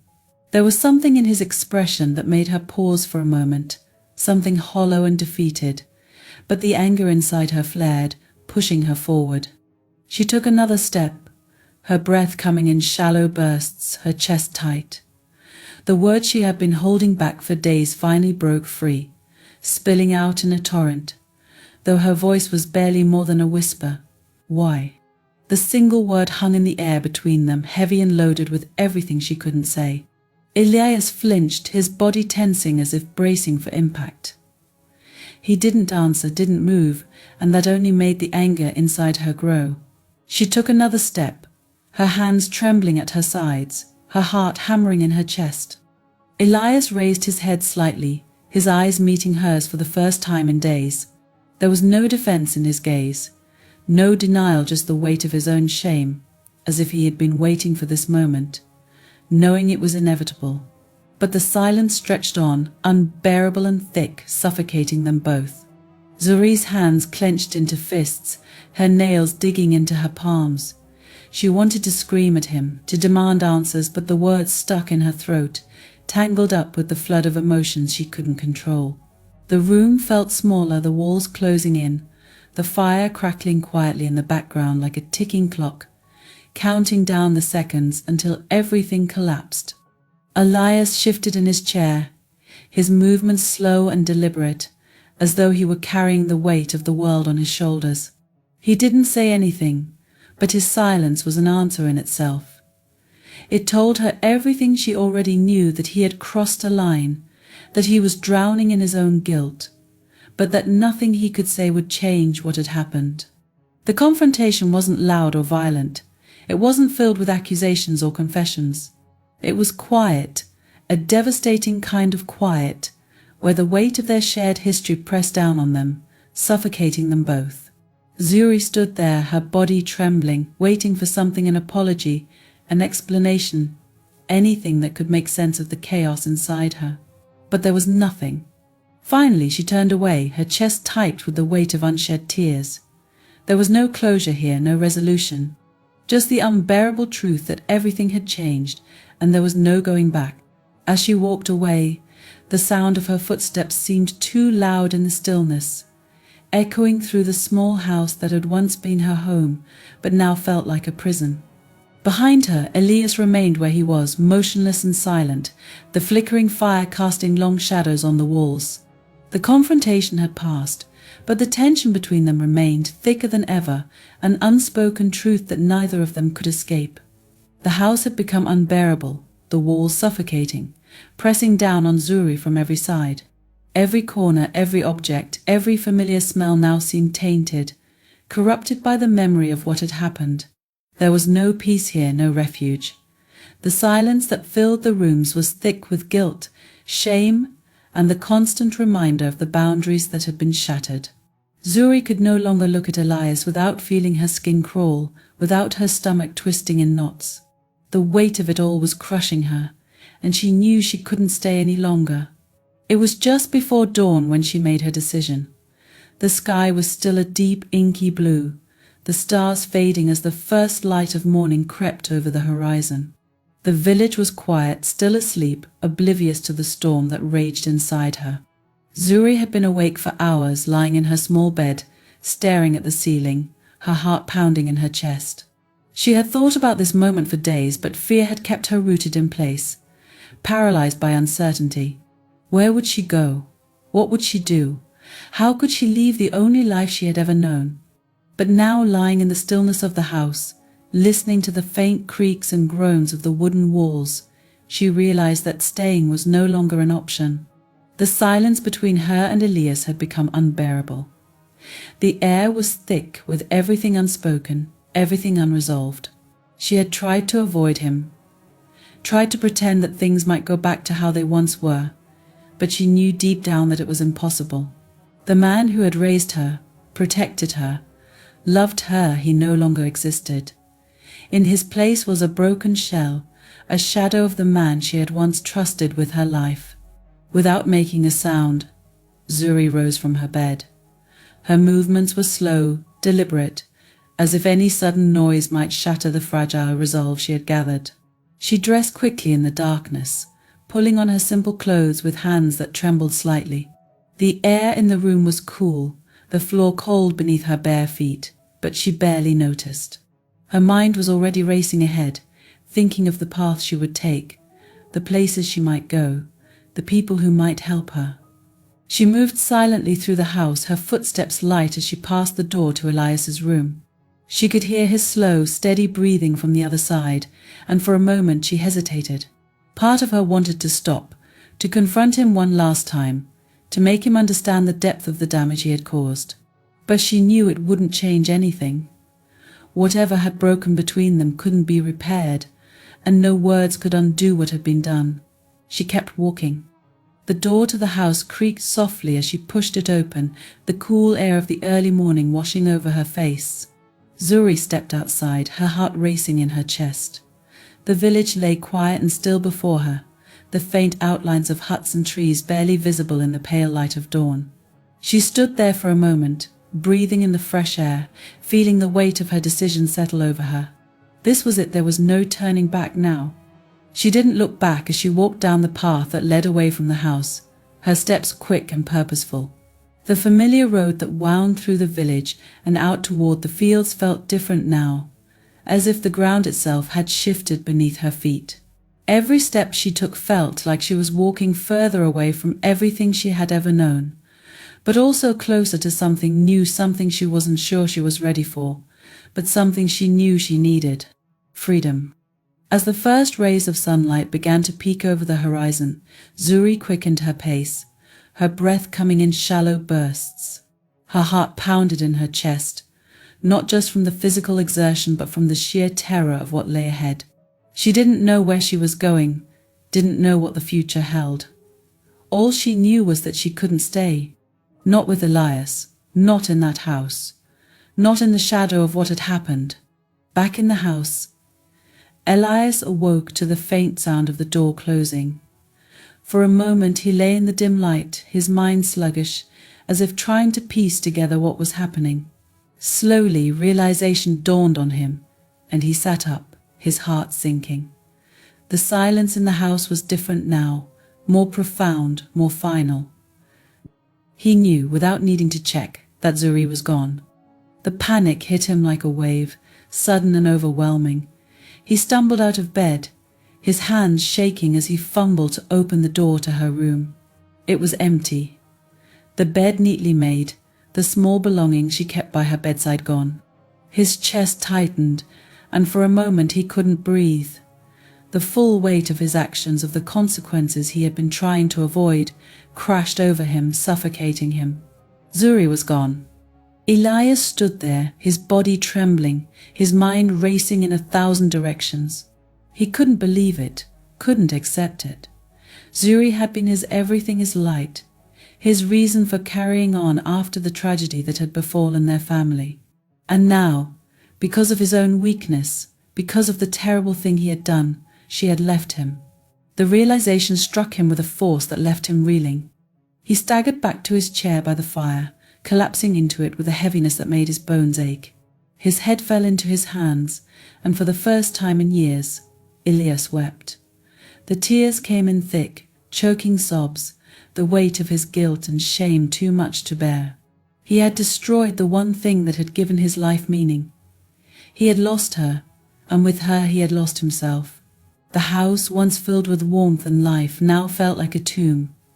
The walls which had once protected them from the outside world now closed in around him, trapping him in the darkness of his own making.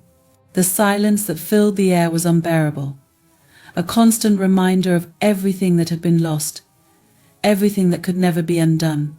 Elias sat there for hours, his body hunched, his mind spiraling deeper into despair. He didn't know how to fix this. He didn't know how to move forward. All he could do was sit in the wreckage of his own choices, consumed by the weight of what he had done. The realization that he was truly, utterly alone now crushed him. As the sun rose higher in the sky, casting long shadows through the open doorway, Elias remained in his chair, motionless, broken. The village outside went about its day, unaware of the storm raging inside him, unaware that Zuri was gone, that everything had fallen apart. But inside that small house the world had ended, and Elias, with nothing left but his grief and his guilt, was left to pick up the pieces of the life he had destroyed. But deep down he knew there were no pieces left to pick up. The village was alive with its usual rhythm. The morning sun had climbed high into the sky, casting long shadows across the dusty paths where children ran barefoot, their laughter echoing through the air. Women gathered near the river, washing clothes and exchanging stories, their voices mingling with the sound of rushing water. Men worked in the fields, bent low under the weight of their tools, their faces glistening with sweat as they toiled under the unrelenting heat. Life moved forward, as it always had, with a quiet, familiar cadence. But beneath the surface of this peaceful routine, there was a shift. Something had changed, though most couldn't yet name it. There was a tension that hung in the air, subtle but persistent, like the faint scent of smoke before a fire. The villagers felt it in the way Zuri had disappeared, leaving behind only whispers and half-formed questions that no one seemed brave enough to ask. And they felt it in the way Elias moved through the village, his presence once a steadying force, now an uncomfortable reminder of something darker. For days Zuri's absence had been noted, but no one had spoken of it directly. People whispered behind cupped hands, their eyes darting toward Elias's house whenever he passed by. He hadn't been seen in the village for some time, and when he did appear, his face was drawn, pale, his once strong gait reduced to a shuffle. His silence had always been one of quiet authority, but now it was different, strained, haunted. It was the women by the river who first noticed how wrong things had become. As they bent over their work, the usual conversations about daily life faded, replaced by an unspoken tension. Zuri's absence from their circle had grown too obvious to ignore. Normally she would be there among them, her laughter light, her hands working alongside theirs. But now, there was only silence where she once stood. "Where's Zuri?" one of the women asked, breaking the uneasy quiet. Her voice was low, cautious, as if afraid of the question itself. Another woman shrugged, her hands pausing in their work. "I don't know," she said softly, her eyes flicking toward the distant outline of Elias's house. "She hasn't been here in days." A third woman, older and known for her sharp perception, frowned deeply. "Something isn't right," she muttered under her breath. Her gaze was fixed on the path that led up to the house, her eyes narrowed in suspicion. "That house has been too quiet. Too much silence means too many secrets." The words hung in the air between them, heavy with implication. The others exchanged uneasy glances, but no one spoke further. The unspoken fear was there, simmering just below the surface, but no one dared to voice it aloud. It wasn't until the church service the following Sunday that the tension finally broke. The villagers gathered as they always did, their heads bowed in prayer, their voices rising in song. The church, normally a place of solace, now felt different, thick with something unspoken. Elias stood near the back, his head lowered, his body rigid. His presence, once comforting, now seemed out of place, as if he no longer belonged among them. Whispers had already begun to circulate before the service even started. Some of the younger men had noticed that Zuri hadn't been seen for over a week. A few had gone to Elias's house to inquire about her, but the old man had barely opened the door, his eyes dark and hollow, offering no explanation for her absence. As the service progressed, the murmurs grew louder. People exchanged glances, shifting in their seats, the unease spreading like wildfire. It was as though everyone in the room could feel it, the impending storm that had been brewing for days, now on the verge of breaking. And then, just as the final hymn was about to be sung, the doors of the church swung open. The sound cut through the low hum of conversation, and all heads turned toward the entrance. There, standing in the doorway, was Zuri. Her face was pale, her eyes rimmed with exhaustion. But there was something else there, too, something fierce and unyielding. She walked forward slowly, her steps measured, her gaze fixed ahead. The congregation fell into a stunned silence, their whispers dying out as they watched her approach. The weight of her presence was enough to still the entire room. Elias, standing at the back, froze, his breath caught in his throat, his heart pounding so loudly in his chest that it felt as if the whole room could hear it. He didn't move, didn't speak. He knew, in that moment, that the truth was about to come crashing down around him, and there was nothing he could do to stop it. Zuri reached the front of the church, standing before the altar with her back to the crowd. For a moment, the only sound was the faint rustling of fabric as the villagers shifted in their seats, eyes wide, waiting for her to speak. When she finally did, her voice was steady but low, each word filled with a quiet resolve. "I need to speak," she said, turning to face the congregation. Her gaze swept across the room, meeting the eyes of each person in turn. "There's something you need to know." The tension in the room thickened, the air heavy with anticipation. No one dared to move. Even the children, usually restless and fidgeting by this point in the service, sat perfectly still, sensing the gravity of the moment. Zuri's voice didn't waver as she spoke. She told them everything. She spoke of Elias, of the night that had changed everything, of the betrayal she had never imagined possible. Her words were simple, direct, and each one landed like a stone in the silent room. She didn't embellish, didn't raise her voice, but the weight of her story was undeniable. The villagers sat in stunned silence, their faces pale, their expressions frozen in shock. The reality of what they were hearing took a moment to sink in, but when it did, the air was thick with disbelief, horror, and an overwhelming sense of betrayal. Elias, the man they had trusted, the man they had looked to for guidance, had done the unthinkable. At the back of the church, Elias stood rooted to the spot, his body trembling. He couldn't breathe. Each word Zuri spoke felt like a knife cutting deeper and deeper into him, until there was nothing left but the raw, agonizing truth. There was no defense, no excuse he could offer. He had crossed a line that could never be uncrossed, and now the entire village knew it. When Zuri finished, the silence that followed was deafening. The villagers looked to one another, their faces reflecting a mixture of confusion, anger, and sadness. The betrayal ran deep, not just for Zuri, but for all of them. Elias had been a part of their lives, a man they had respected, and now that trust had been shattered, no one moved for what felt like an eternity. Then, slowly, the elders, those who had once stood beside Elias, rose to their feet. They didn't speak, but their message was clear. Elias was no longer one of them. The weight of their judgment was heavy, final. Elias turned and left the church, his steps unsteady, his body sagging under the weight of his guilt. The villagers parted as he passed, their eyes averted, their faces hard. There was no more room for him here. Outside, the sky had darkened, heavy clouds gathering overhead. The storm had finally broken. The air in the house was suffocating, thick with the silence that had settled between them in the days following that night. Every breath Zuri took felt like an effort, the weight of what had happened pressing down on her chest, squeezing until she felt she might break. For days she had stayed, trapped within the same four walls where everything had changed. She tried to act normal, to go through the motions, but her body betrayed her. Each time Elias entered the room, her skin would prickle with unease, her stomach twisting in knots, her pulse quickening in fear and disgust. She could barely meet his eyes, not that he sought her gaze anymore.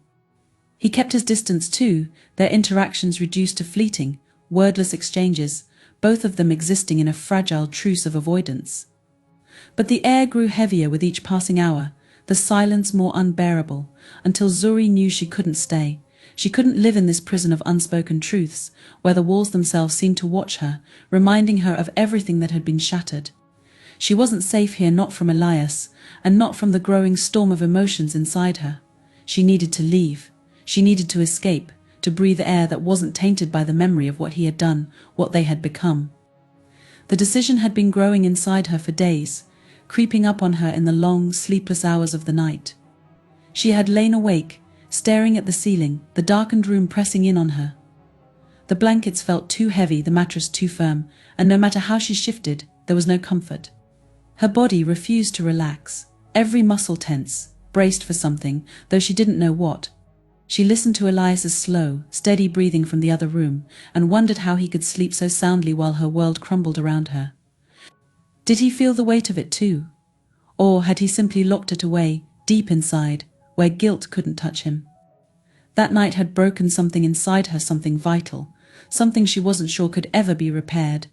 The way his hand had touched her, the way his eyes had lingered too long, too intimately on her skin, it was a betrayal so profound that it felt like she had lost everything. The Elias she had known, the one she had trusted, who had raised her, cared for her, taught her everything, he no longer existed. In his place was a stranger, a man whose touch she couldn't erase from her memory, whose presence now made her feel small and vulnerable in ways she couldn't bear. It was still dark when Zuri rose from the bed. She hadn't slept, not really. Her body was exhausted, her mind too weary to rest. But the idea of closing her eyes and sinking into sleep felt like a surrender she couldn't afford. Her heart pounded in her chest as she swung her legs over the edge of the bed, the wooden floor cold beneath her bare feet. The house was quiet, save for the occasional creak of the old beams settling under the night's chill. Elias's breathing was steady, a low, rhythmic sound that seemed too loud in the oppressive silence. For a moment she froze, listening, waiting for some sign that he had stirred, but the house remained still. Zuri moved carefully, slowly. Her hands shook as she gathered her few belongings, though there wasn't much to take. A small bundle of clothes, the simple necklace her mother had given her before she died, a pair of worn sandals. She worked in silence, her movements deliberate, trying not to make a sound. Every creak of the floorboards beneath her feet felt like a scream in the stillness, but she pressed on, her heart racing with the urgency of what she was about to do. She didn't know where she would go. She hadn't allowed herself to think that far ahead. Leaving was the only thought that mattered now. She would figure the rest out later somehow. The village wasn't large, and everyone knew everyone, but she couldn't stay here, not with him, not after what had happened. The idea of staying, of continuing to share this space with Elias, filled her with a cold dread that seeped into her bones. The thought of his presence, always there, hovering on the edge of her awareness, was unbearable. She needed to get out. She had considered leaving before, but fear had always kept her rooted in place. Fear of the unknown, fear of being alone, fear of what might happen if she left. Elias had been her protector for so long, her anchor in a world that had taken everything from her. Without him she was adrift, with no family, no one to turn to. But now, the fear of staying outweighed the fear of leaving.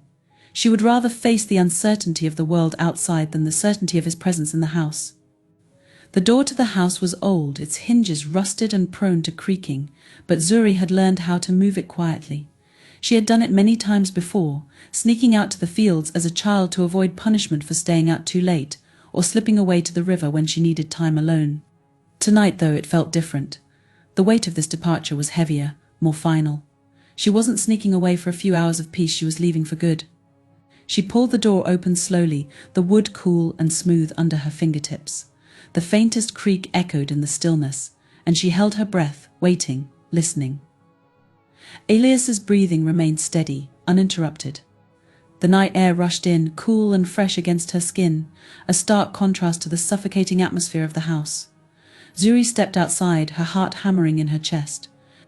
The village lay quiet before her, the shapes of the huts barely visible in the pre-dawn light, the fields stretching out into the distance, bathed in shadow. For a moment she stood there, her breath coming in shallow bursts, her body trembling with the enormity of what she was about to do. She felt the weight of it all pressing down on her, her life with Elias, the village she had grown up in, the uncertainty of what lay ahead. But the air out here felt different, lighter, cleaner. It wasn't tainted by the memory of what had happened. It wasn't heavy with the unspoken tension that filled the house. Out here, she could breathe. Zuri didn't look back. She didn't want to see the house again, didn't want to give herself the chance to second-guess her decision.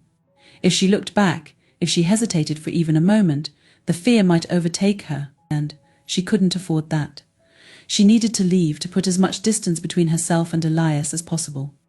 The path ahead of her was familiar, but it felt strange now, as though it belonged to a different life, a life she had left behind in that house. Her feet moved quickly, carrying her away from the only home she had ever known, away from the man who had been everything to her and who had now become a stranger. The sound of her sandals hitting the packed earth was the only noise in the stillness of the night, a steady, rhythmic reminder that she was moving forward, that she was leaving. As the first faint light of dawn began to touch the horizon, Zuri quickened her pace. She didn't know where she was going, didn't know what the future held for her. But she knew she couldn't stay. The thought of Elias waking up, realizing she was gone, filled her with a sense of urgency that propelled her forward. She didn't want to think about what he might do, didn't want to imagine the look on his face when he found her room empty. All she knew was that she couldn't be there when it happened. The path stretched out before her, winding through the fields and disappearing into the distance. Zuri didn't know where it would lead, but she didn't care. All that mattered was that it led away from him, away from the house, away from the life that had been taken from her in that one terrible moment. And as the sun slowly rose behind her, casting long shadows across the village, Zuri walked into the unknown, her heart heavy with fear, but also for the first time in days, filled with the faintest flicker of hope. The house was unnervingly quiet. It was the kind of silence that pressed down on everything, thick and oppressive, as if the very air had stilled in anticipation of something inevitable. Elias lay there, slowly waking, his thoughts murky, his body feeling unusually heavy. For several moments he remained motionless, staring up at the ceiling, listening for the usual sounds that marked the start of the day, but there was nothing, just the sound of his own breathing. Something was wrong. The space around him felt too empty, too still. Normally by now he would hear the soft sounds of Zuri moving about the house, her quiet, careful steps, the gentle creak of floorboards as she began her morning routine. Her presence, even in silence, was something he had always sensed, a comforting rhythm to his days. But today the air was unnaturally still, and her absence was palpable. Elias sat up slowly, the weight of his years settling heavily in his bones. His hands came up to his face, fingers pressing against his temples as if he could massage away the growing unease that tightened in his chest. He felt a strange, gnawing anxiety begin to creep up on him, but it was vague, indistinct, just a sense that something was out of place. Something crucial had shifted, though he couldn't yet name what it was. For a moment he thought perhaps Zuri had simply woken up early, gone outside to fetch water or tend to the garden. That's all it was, surely. She would be back any minute, stepping through the door with that familiar, silent grace. He told himself this, but the anxiety gnawed deeper. Elias stood, moving toward her room, his feet dragging slightly across the floor, as if his body already knew what his mind refused to acknowledge. The door to her room was ajar, a thin slice of pale morning light spilling into the hallway. He hesitated, a strange tightness building in his throat, before he gently pushed the door open. Inside, the bed was neatly made, the small, simple belongings she kept on the bedside table were gone. It was almost as if she had never been there at all. The sight of the empty room hit him like a physical blow, his breath catching in his throat. She was gone. Elias stood frozen in the doorway, his mind struggling to catch up with what his eyes were telling him. It couldn't be. His heart pounded loudly in his chest, the realization slowly dawning on him like a storm cloud gathering on the horizon. Zuri had left. She hadn't just gone out for a short errand, she had taken her things. She wasn't coming back. His legs felt weak beneath him, and he staggered backward, his hand reaching for the doorframe to steady himself. His breath came in shallow, ragged gasps as the enormity of it all began to sink in. Zuri was gone. She had left him, and he knew why. He had known this moment was coming, had felt it in the growing silence between them, in the way she had avoided his eyes, in the way the air around them had thickened with tension ever since that night. The weight of his guilt crashed down on him all at once. It suffocated him, pressing against his chest until it felt like he couldn't breathe. Elias stumbled back into the main room, collapsing into his old, worn chair by the fire. He sat there, hunched over, his hands shaking as they clutched the armrests.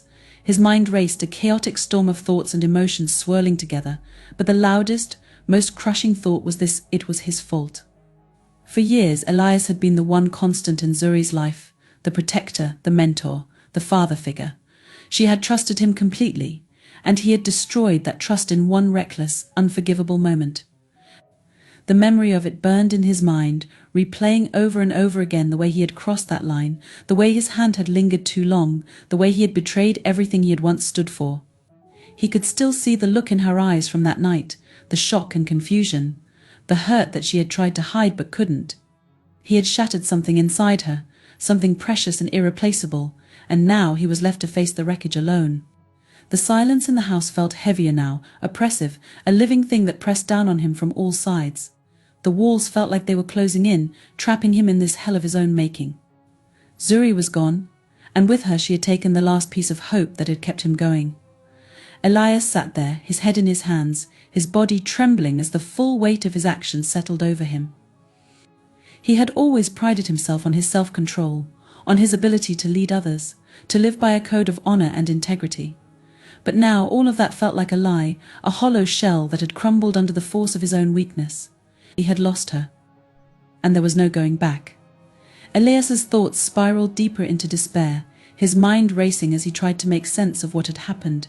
But there was no sense to be made, no justification, no way to undo the damage he had caused. He had been her world, and now he was the reason she had fled. He wondered where she was now, if she had gone far, if she was safe. The thought of her out there, alone, filled him with a deep, gnawing fear, but he knew better than to go after her. She didn't want him to find her. She couldn't bear to be near him, and he couldn't blame her. The hours passed in a blur of anguish. The day outside brightened, but the world inside the house remained dim and shadowed. Elias sat motionless in his chair, his body hunched, his mind replaying the events that had led to this moment. Every memory, every interaction with Zuri, was now tainted by the knowledge of what he had done. He couldn't escape it. The guilt was relentless, eating away at him, a constant reminder of his failure. As the sun began to set, casting long golden shadows across the floor, Elias remained where he was, trapped in the darkness of his own thoughts. He hadn't moved from the chair, hadn't eaten, hadn't done anything but sit in the silence, consumed by the weight of his grief. His once strong hands, now trembling, rested limply on his knees. He was a broken man, hollowed out by his own shame, and there was no one left to pick up the pieces. Zuri was gone, and Elias was left with nothing but the wreckage of his own choices. The house, once filled with quiet moments of peace and companionship, now felt like a tomb. Every corner, every object, every lingering scent of her presence was a reminder of what he had lost. And the worst part was knowing that he had no one to blame but himself. Night fell, but Elias didn't notice. The world outside moved on, but inside the house, time had stopped. He couldn't imagine what life would be like now, couldn't fathom a future where Zuri wasn't a part of it. The thought of waking up tomorrow, of facing another day in this empty, silent house, filled him with a deep, bone-deep exhaustion. And so he remained there, hunched over in his chair, his mind numb, his body heavy with the weight of his guilt. Zuri was gone, and with her she had taken the last bit of light from his world. Elias was alone now, truly alone, and he knew that there was no way back from the darkness he had created.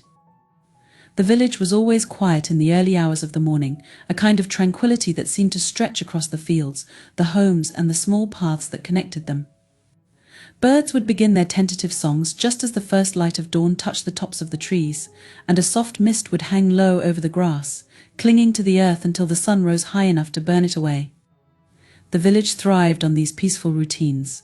Life was simple here, unhurried, steady, and grounded in a rhythm that had existed for generations. The people of the village had always felt that nothing could disturb their way of life. That is, until now. The first signs were subtle. A sense of something missing, something out of place. It began with Zuri's absence.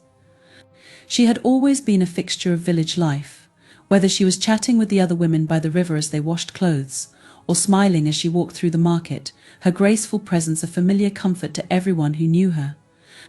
Zuri was the kind of person whose absence would never go unnoticed for long, especially in a village where everyone knew everyone else's business. But now, days had passed, and she hadn't been seen. It wasn't unusual for her to keep to herself from time to time, especially since she had grown older and taken on more responsibilities. But this felt different. The usual lightness around her had been replaced by something heavier in the weeks before she disappeared. She had moved through the village as though weighed down by an invisible burden, her eyes downcast, her laughter absent. There were no more lingering conversations by the river or friendly waves from across the marketplace. The change was gradual, but undeniable. The villagers, always quick to notice such things, began to talk among themselves, quietly at first. People exchanged glances during the morning gatherings at the well, their whispers blending with the splash of water as they filled their buckets. "Where's Zuri?" someone would ask. "I haven't seen her in days." At first, the others would shrug, offering simple explanations. "Maybe she's just busy with the house," one might say, "or she's probably helping Elias more now that he's getting older." But the longer Zuri's absence stretched on, the more the unease grew. Her disappearance wasn't the only thing that troubled the villagers. Elias had changed as well. The old man, once a respected elder in the community, had become a shadow of himself. His once upright posture was now stooped, his eyes dull and unfocused. He no longer stopped to chat with his neighbors or offer advice to the younger men, as he had always done in the past. When he did venture into the village, it was brief. He would shuffle through the marketplace, his gaze fixed on the ground, avoiding eye contact with anyone who tried to greet him. The villagers noticed these changes in him too. How could they not? Elias had been a pillar of the community for years, the kind of man who others looked to for guidance and wisdom. His silence and withdrawal from village life felt like a rift in the very fabric of their small world. The distance between him and the rest of the village grew wider with each passing day, and though no one spoke of it directly at first, the whispers began to spread, carried on the wind like seeds of doubt. At the river, where the women gathered each morning to do their washing, the conversation shifted from the usual gossip to hushed speculation. "Have you seen Elias lately?" one of the younger women asked, glancing over her shoulder as if she expected someone to overhear. "He's been acting strange." "He doesn't look well," an older woman replied, shaking her head as she scrubbed a piece of fabric in the water. "I've known Elias my whole life and I've never seen him like this. Something's wrong." The others murmured in agreement, their hands working rhythmically but their minds clearly elsewhere. They couldn't quite put their finger on what had changed, but it was impossible to ignore. Elias had always been steady, reliable, a fixture of the village just as much as the river or the trees. But now that steadiness was gone, replaced by something darker, something none of them could understand. The tension in the air grew heavier as the days passed. People continued to go about their daily routines, men working in the fields, children playing in the dusty streets, women tending to their homes, but there was a new undercurrent to everything. It was as though the entire village was holding its breath, waiting for something to happen, though no one could say exactly what that something was. The marketplace, usually a bustling center of activity where villagers bartered and exchanged news, had become quieter. Conversations that once flowed easily were now tinged with unease.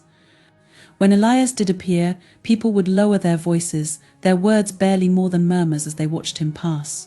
His once proud gait was now a slow shuffle, his head bowed as though he carried a great weight on his shoulders. The villagers watched him with a mixture of pity and suspicion, but no one dared to approach him. No one dared to ask what had happened. And then, of course, there was Zuri. She had always been the bright spot in Elias's life, the one who brought warmth and laughter to their home after the tragedies they had both endured. But now she was gone. The more the villagers talked, the more the sense of something wrong grew. Zuri's absence was no longer just a curiosity, it had become a source of anxiety, a mystery that hung over the village like a dark cloud. At first, a few of the younger men had gone to Elias's house to check on her, to see if perhaps she had fallen ill or was simply avoiding the village for some reason. But their knocks at the door went unanswered. When Elias did eventually appear, he offered no explanation, no reassurance. He barely spoke at all. His silence only fueled the rumors. "What do you think happened?" one of the men asked as they gathered by the well one morning. His voice was low, cautious, as if the mere act of speaking the question out loud might bring some unwanted truth into the light. Another man shrugged, glancing toward the distant outline of Elias's house. "I don't know, but it doesn't feel right, does it? Zuri was always so full of life. And now—" He didn't finish the sentence, but the others knew what he meant. The empty space where Zuri should have been felt like a wound in the fabric of the village, and it was growing larger with each passing day. The women at the river noticed it too. As they bent over their washing, their conversations became more speculative, more pointed. It's not like her to just disappear, one of them said, her hands pausing in their work. She would have told someone if she was leaving, wouldn't she? Another woman, older and wiser, pursed her lips and shook her head slowly. There's something going on in that house. I can feel it. Too much silence means too many secrets. The others exchanged uneasy glances, but no one said more. The fear of confronting what might be happening was too great. In a small village like theirs, secrets didn't stay hidden for long, but they had a way of festering in the shadows until they could no longer be ignored. The villagers sensed that something terrible was lurking just out of sight, something that would eventually come to light, but none of them were prepared to face it yet. The village itself seemed to change, the air growing heavier, the usual bustle of daily life, now tinged with quiet dread. People still worked, still went about their lives, but there was a distance between them now, an unspoken understanding that something was wrong, though no one could yet say what. The laughter of children seemed more subdued, the conversations more guarded, as though everyone was waiting for the storm to break. And still Zuri remained absent. Elias remained silent, and the village watched, uneasy and uncertain, as the shadow between them continued to grow. It was only a matter of time before the truth came out, before the storm that had been brewing finally broke. The villagers didn't know when it would happen or how, but they could feel it in the way the air seemed thicker, in the way every interaction felt charged with an unspoken tension. Something was coming, and when it arrived, it would change everything. For now they waited. They watched the empty road that led to Elias's house, their eyes scanning the horizon for any sign of Zuri, but the path remained empty. And with each passing day, the weight of the unknown pressed down on the village, heavier and more oppressive, until it was all anyone could think about. The village had changed, and though life went on, it would never be the same again. The sun was low in the sky when Zuri returned, casting long shadows across the village. The air was heavy, thick with the late afternoon heat, and the villagers, tired from their day's work, were slowly making their way toward the center of the village for the evening service. The small church, with its worn wooden beams and simple, unadorned walls, stood as a familiar gathering place for everyone. As usual, the villagers gathered quietly, exchanging brief pleasantries before slipping inside to find their usual spots. The mood was subdued, as it had been for days now, though no one spoke openly about why. The absence of Zuri still hung over the village like a dark cloud. The people had grown accustomed to her presence, the sound of her soft laughter, her graceful movements, the way she carried herself with quiet strength. Her sudden disappearance had unsettled everyone, though they rarely voiced their concerns. Elias's withdrawal from the village had only added to the growing unease. And so when Zuri appeared at the edge of the village, walking slowly but with purpose, her return sent ripples through the stillness of the evening. At first, no one noticed her. The fading light played tricks with their eyes, and the villagers were too focused on their quiet conversations, their thoughts on the service ahead. But as Zuri moved closer, her figure becoming clearer in the dimming light, one by one, the villagers turned toward her, their eyes widening with recognition. It was as if a ghost had materialized before them, a spectre from a past that had become shrouded in mystery. Zuri walked with measured steps, her head held high but her face pale and drawn. There was a new tension in her body, a weight that hadn't been there before. The villagers, once so eager to greet her, now found themselves hesitant, unsure of what to say. Their whispers, quiet at first, grew louder as more people turned to see her approaching. But Zuri said nothing. Her steps were slow but determined, her eyes fixed ahead, never once meeting the curious gazes of those who watched her. The air around her seemed to shift as she passed, as if the very atmosphere of the village had changed with her presence. There was something different about Zuri now, something heavy and unyielding. She wasn't the same girl they had known, the one who moved with lightness and ease. Now there was a darkness to her, a kind of quiet storm that surrounded her, pushing the villagers back even as they longed to understand where she had been, what had happened. The murmurs grew louder as she approached the church. It had been weeks since anyone had seen her, and yet here she was, walking as if nothing had changed, as if the time away had been a dream. But the village had changed, and so had she. Inside the church, the congregation had already begun to settle into their seats, the soft rustle of fabric and the quiet clearing of throats filling the small space. The usual atmosphere of calm reverence felt more tense today, though no one could quite place why. The absence of Zuri and the strange behavior of Elias had unsettled them all, leaving them on edge. And now, just as the final few people slipped inside, Zuri appeared at the doorway. Her arrival was sudden, and yet it felt as though the entire village had been waiting for this moment. The low hum of conversation halted abruptly, the church falling into a heavy silence as Zuri stepped into the doorway, her figure backlit by the last of the fading light. The villagers turned to face her, their faces a mixture of surprise, curiosity, and unease. Zuri stood there for a moment, her eyes scanning the room. She could feel the weight of their stares, the questions that hung in the air, but she didn't acknowledge them. Her face was set in a calm, almost emotionless expression, though there was a hardness in her eyes that hadn't been there before. Without a word, she walked down the aisle toward the front of the church, the sound of her footsteps echoing in the sudden, oppressive quiet. The villagers watched her in stunned silence, their bodies tense, their eyes wide with anticipation. It was as if time had slowed, every step she took dragging out the moment into something unbearably long and charged with emotion. Elias sat near the back of the church as he always did, his head bowed, his shoulders hunched with the weight of guilt and shame. He had not noticed her yet, too lost in his own thoughts. But as Zuri drew closer to the front, something shifted in the air around him, and he looked up. The moment their eyes met, the tension in the room became unbearable. Elias's face drained of color, his hands gripping the edge of the bench in front of him, as if to steady himself. Zuri's gaze was unwavering, cold and distant, and though neither of them spoke, the unspoken truth between them was palpable. It hung in the air like a dense fog, thick and suffocating, filling the small space of the church with a heaviness that pressed down on everyone present. Zuri did not stop walking. She moved past Elias without a second glance, making her way to the front of the church where she stood, silent and still, her back to the congregation. The villagers held their breath, waiting, not knowing what was about to happen but sensing that whatever came next would change everything. The air inside the church was thick with anticipation, the weight of unspoken words pressing down on them all. Zuri stood there for what felt like an eternity, the silence stretching out until it became unbearable. And then, without warning, she turned to face the congregation. Her expression was calm, but there was a fire behind her eyes, a quiet fury that simmered just beneath the surface. She didn't need to speak for them to understand that something had shifted, that the Zuri who had left the village was not the same as the one who had returned. And though the villagers did not yet know the full truth of what had happened, they could feel it in the air, in the way Zuri carried herself, in the way Elias had crumbled under her gaze. Something terrible had passed between them, and the storm that had been brewing for so long was about to break. The village would never be the same again. Elias had always been a towering figure in the village, both in stature and in reputation. There was a time when his presence alone could still a room, when his wisdom and steady hand commanded respect from everyone who sought his counsel.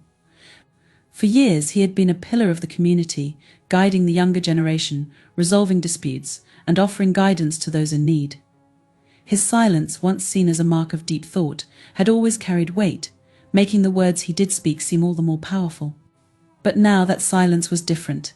It had grown heavier, darker. What had once been the quiet confidence of a man in control of his world was now the silence of someone consumed by shame. Elias moved through the village like a shadow, his once broad shoulders now hunched, his steps slow and uneven. The villagers could sense the change, though none of them knew the full story. All they had were whispers, fragments of rumors that drifted on the wind, but never settled long enough to form a clear picture. As the days turned into weeks after Zuri's disappearance, Elias became more and more withdrawn. He barely left his home, and when he did, his face was pale and drawn, his eyes empty. The few times he ventured into the market, the villagers gave him space, their usual greetings replaced with uncomfortable silence. His presence had become unsettling, and though no one spoke of it directly, everyone knew something was wrong. The children, who once ran to him with their questions and curiosities, now kept their distance, their parents ushering them away with nervous glances. The village, small as it was, thrived on routine and connection. Elias had once been at the heart of that rhythm, but now he was disconnected from it. Where he once stood tall and confident, he now seemed smaller, diminished. His movements, once purposeful, were now hesitant, as if every step was weighed down by an invisible burden. The villagers felt it, the heaviness that clung to him, the sense of something broken beyond repair. It wasn't just his absence from the marketplace or the gatherings that the villagers noticed. It was the way he carried himself, the way his eyes seemed to avoid contact, always looking down or off into the distance as though he were trying to escape the present. The conversations that used to pause in reverence when he entered a room now fell silent for an entirely different reason. The air would thicken with the tension of unsaid things, and the villagers would exchange furtive glances, each one wondering what had happened to the man they had once known. Elias had fallen from grace, though the fall itself had been slow, gradual, like a stone sinking into deep water. It had started with Zuri's departure. Her absence was the spark that set the village on edge. She had been such a constant, such a vital part of Elias's life, that when she disappeared without explanation, it felt as though the very foundation of their small world had shifted. The villagers whispered about it endlessly. Where had she gone? Why had she left so suddenly? At first people had assumed it was temporary, that Zuri would return after some time, perhaps having visited a distant relative or simply taken some time away.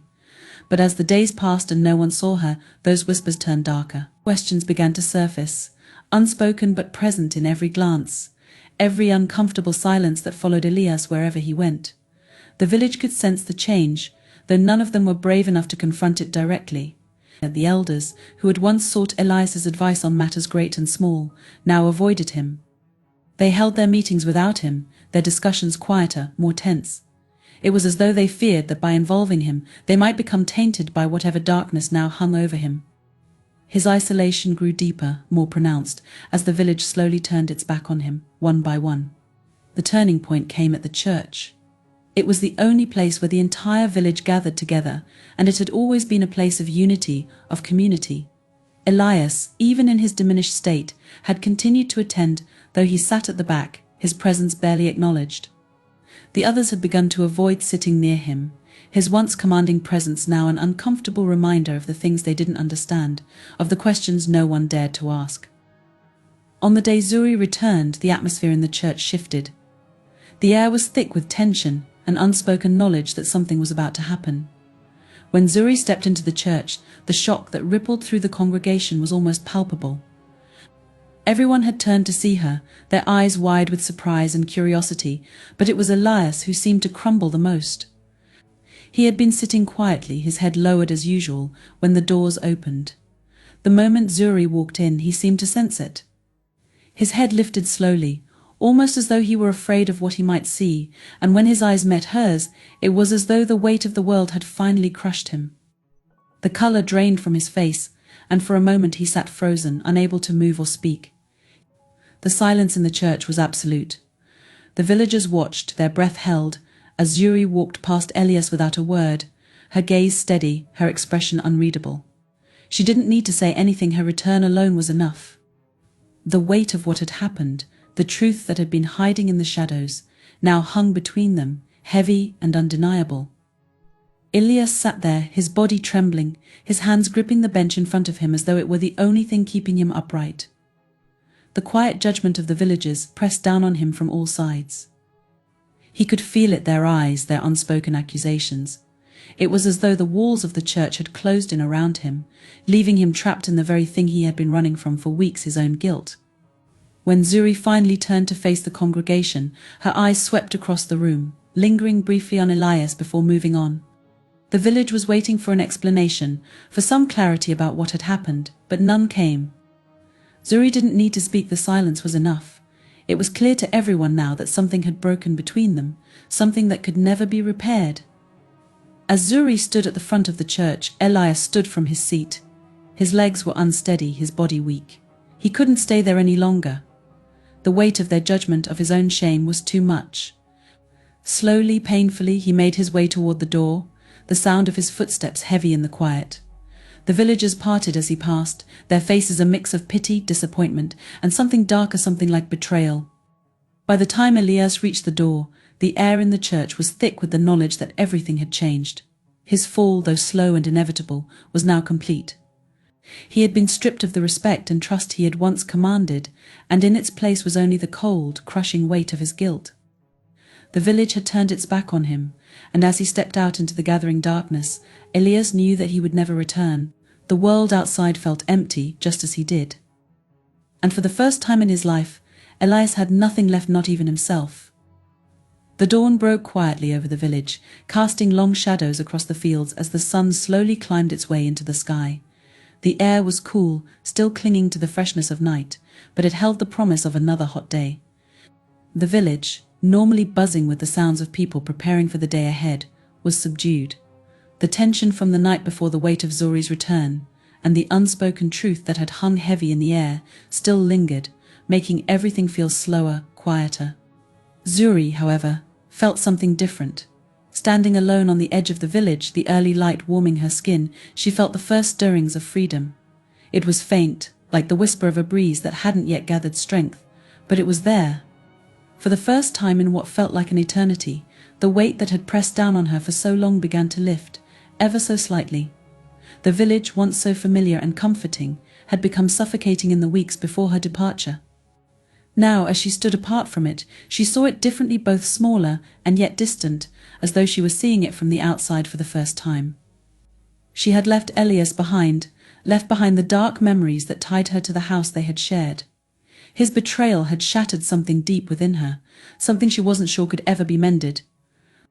And yet, as painful as it had been, as much as it still hurt, there was something else now, something that felt like a faint spark of life flickering inside her, growing warmer with each step she took away from the past. Zuri had no plans. She hadn't thought about what came next, not really. The return to the village the day before had been more about confronting the truth, about no longer hiding from what had happened. And now, with that chapter behind her, she was left standing on the edge of an uncertain future. But that uncertainty didn't frighten her the way it once might have.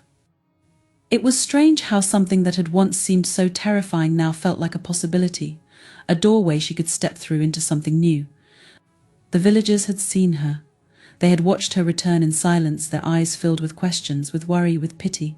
But Zuri didn't care what they thought anymore. She had spent too long caring about how they saw her, too long worrying about her place in their world. Now she felt like a ghost walking through their lives, no longer tethered to the expectations that had once bound her. She was free. As the day wore on, Zuri began to make her way toward the river, the place where she had always found solace. The coolness of the water, the steady, familiar sound of the current moving over the rocks, it had been her refuge in the days before everything had changed, and it still called to her now. She moved slowly, her bare feet brushing against the soft earth, feeling the world beneath her with each step. Every part of her felt raw, exposed, as though the events of the past days had stripped her down to her most essential self. But that was where she needed to be. The riverbank was quiet when she arrived. The water sparkled in the early morning light, the gentle sound of it flowing downstream filling the air with a kind of peace she hadn't felt in so long. Zuri knelt by the water's edge, dipping her fingers into the cool stream. She watched the ripples spread outward, widening across the surface, and felt a small sense of release. It wasn't much, just a flicker of relief, but it was enough. She thought about everything she had been through, the life she had known before Elias had changed, the moments when she had thought of him as her protector, her guide. It was hard now to remember that version of him, hard to believe she had once felt safe in his presence. The man who had raised her was gone, replaced by someone she didn't recognize. But here by the river, surrounded by the quiet of nature, she could finally begin to let go of the weight of that betrayal. Zuri's thoughts wandered to the future, though she tried not to think too far ahead. The idea of making plans felt overwhelming, too heavy for the fragile sense of calm she was trying to nurture within herself. For now it was enough just to be here, alone with the sound of the water and the warmth of the sun on her skin. For now it was enough to simply exist without the constant pressure of expectation, of fear, of pain. The village was still there, of course, just behind her, but it felt distant now. She knew that she would have to return eventually, to face the people who had watched her grow, who had watched her return with silent curiosity. But not yet. Today she would remain by the river, taking in the sounds, the smells, the feeling of the earth beneath her. Today she would focus on breathing, on letting her mind wander, on releasing the grip of the past just a little more. The sun rose higher, and with it, the day grew warmer. Zuri felt the tension in her body begin to ease little by little, as she sat on the riverbank, her fingers trailing through the water.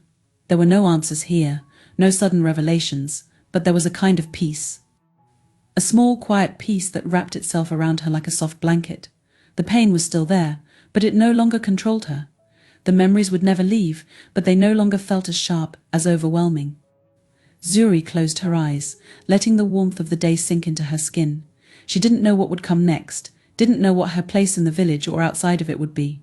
But for the first time, the uncertainty didn't frighten her. The possibilities felt endless, open.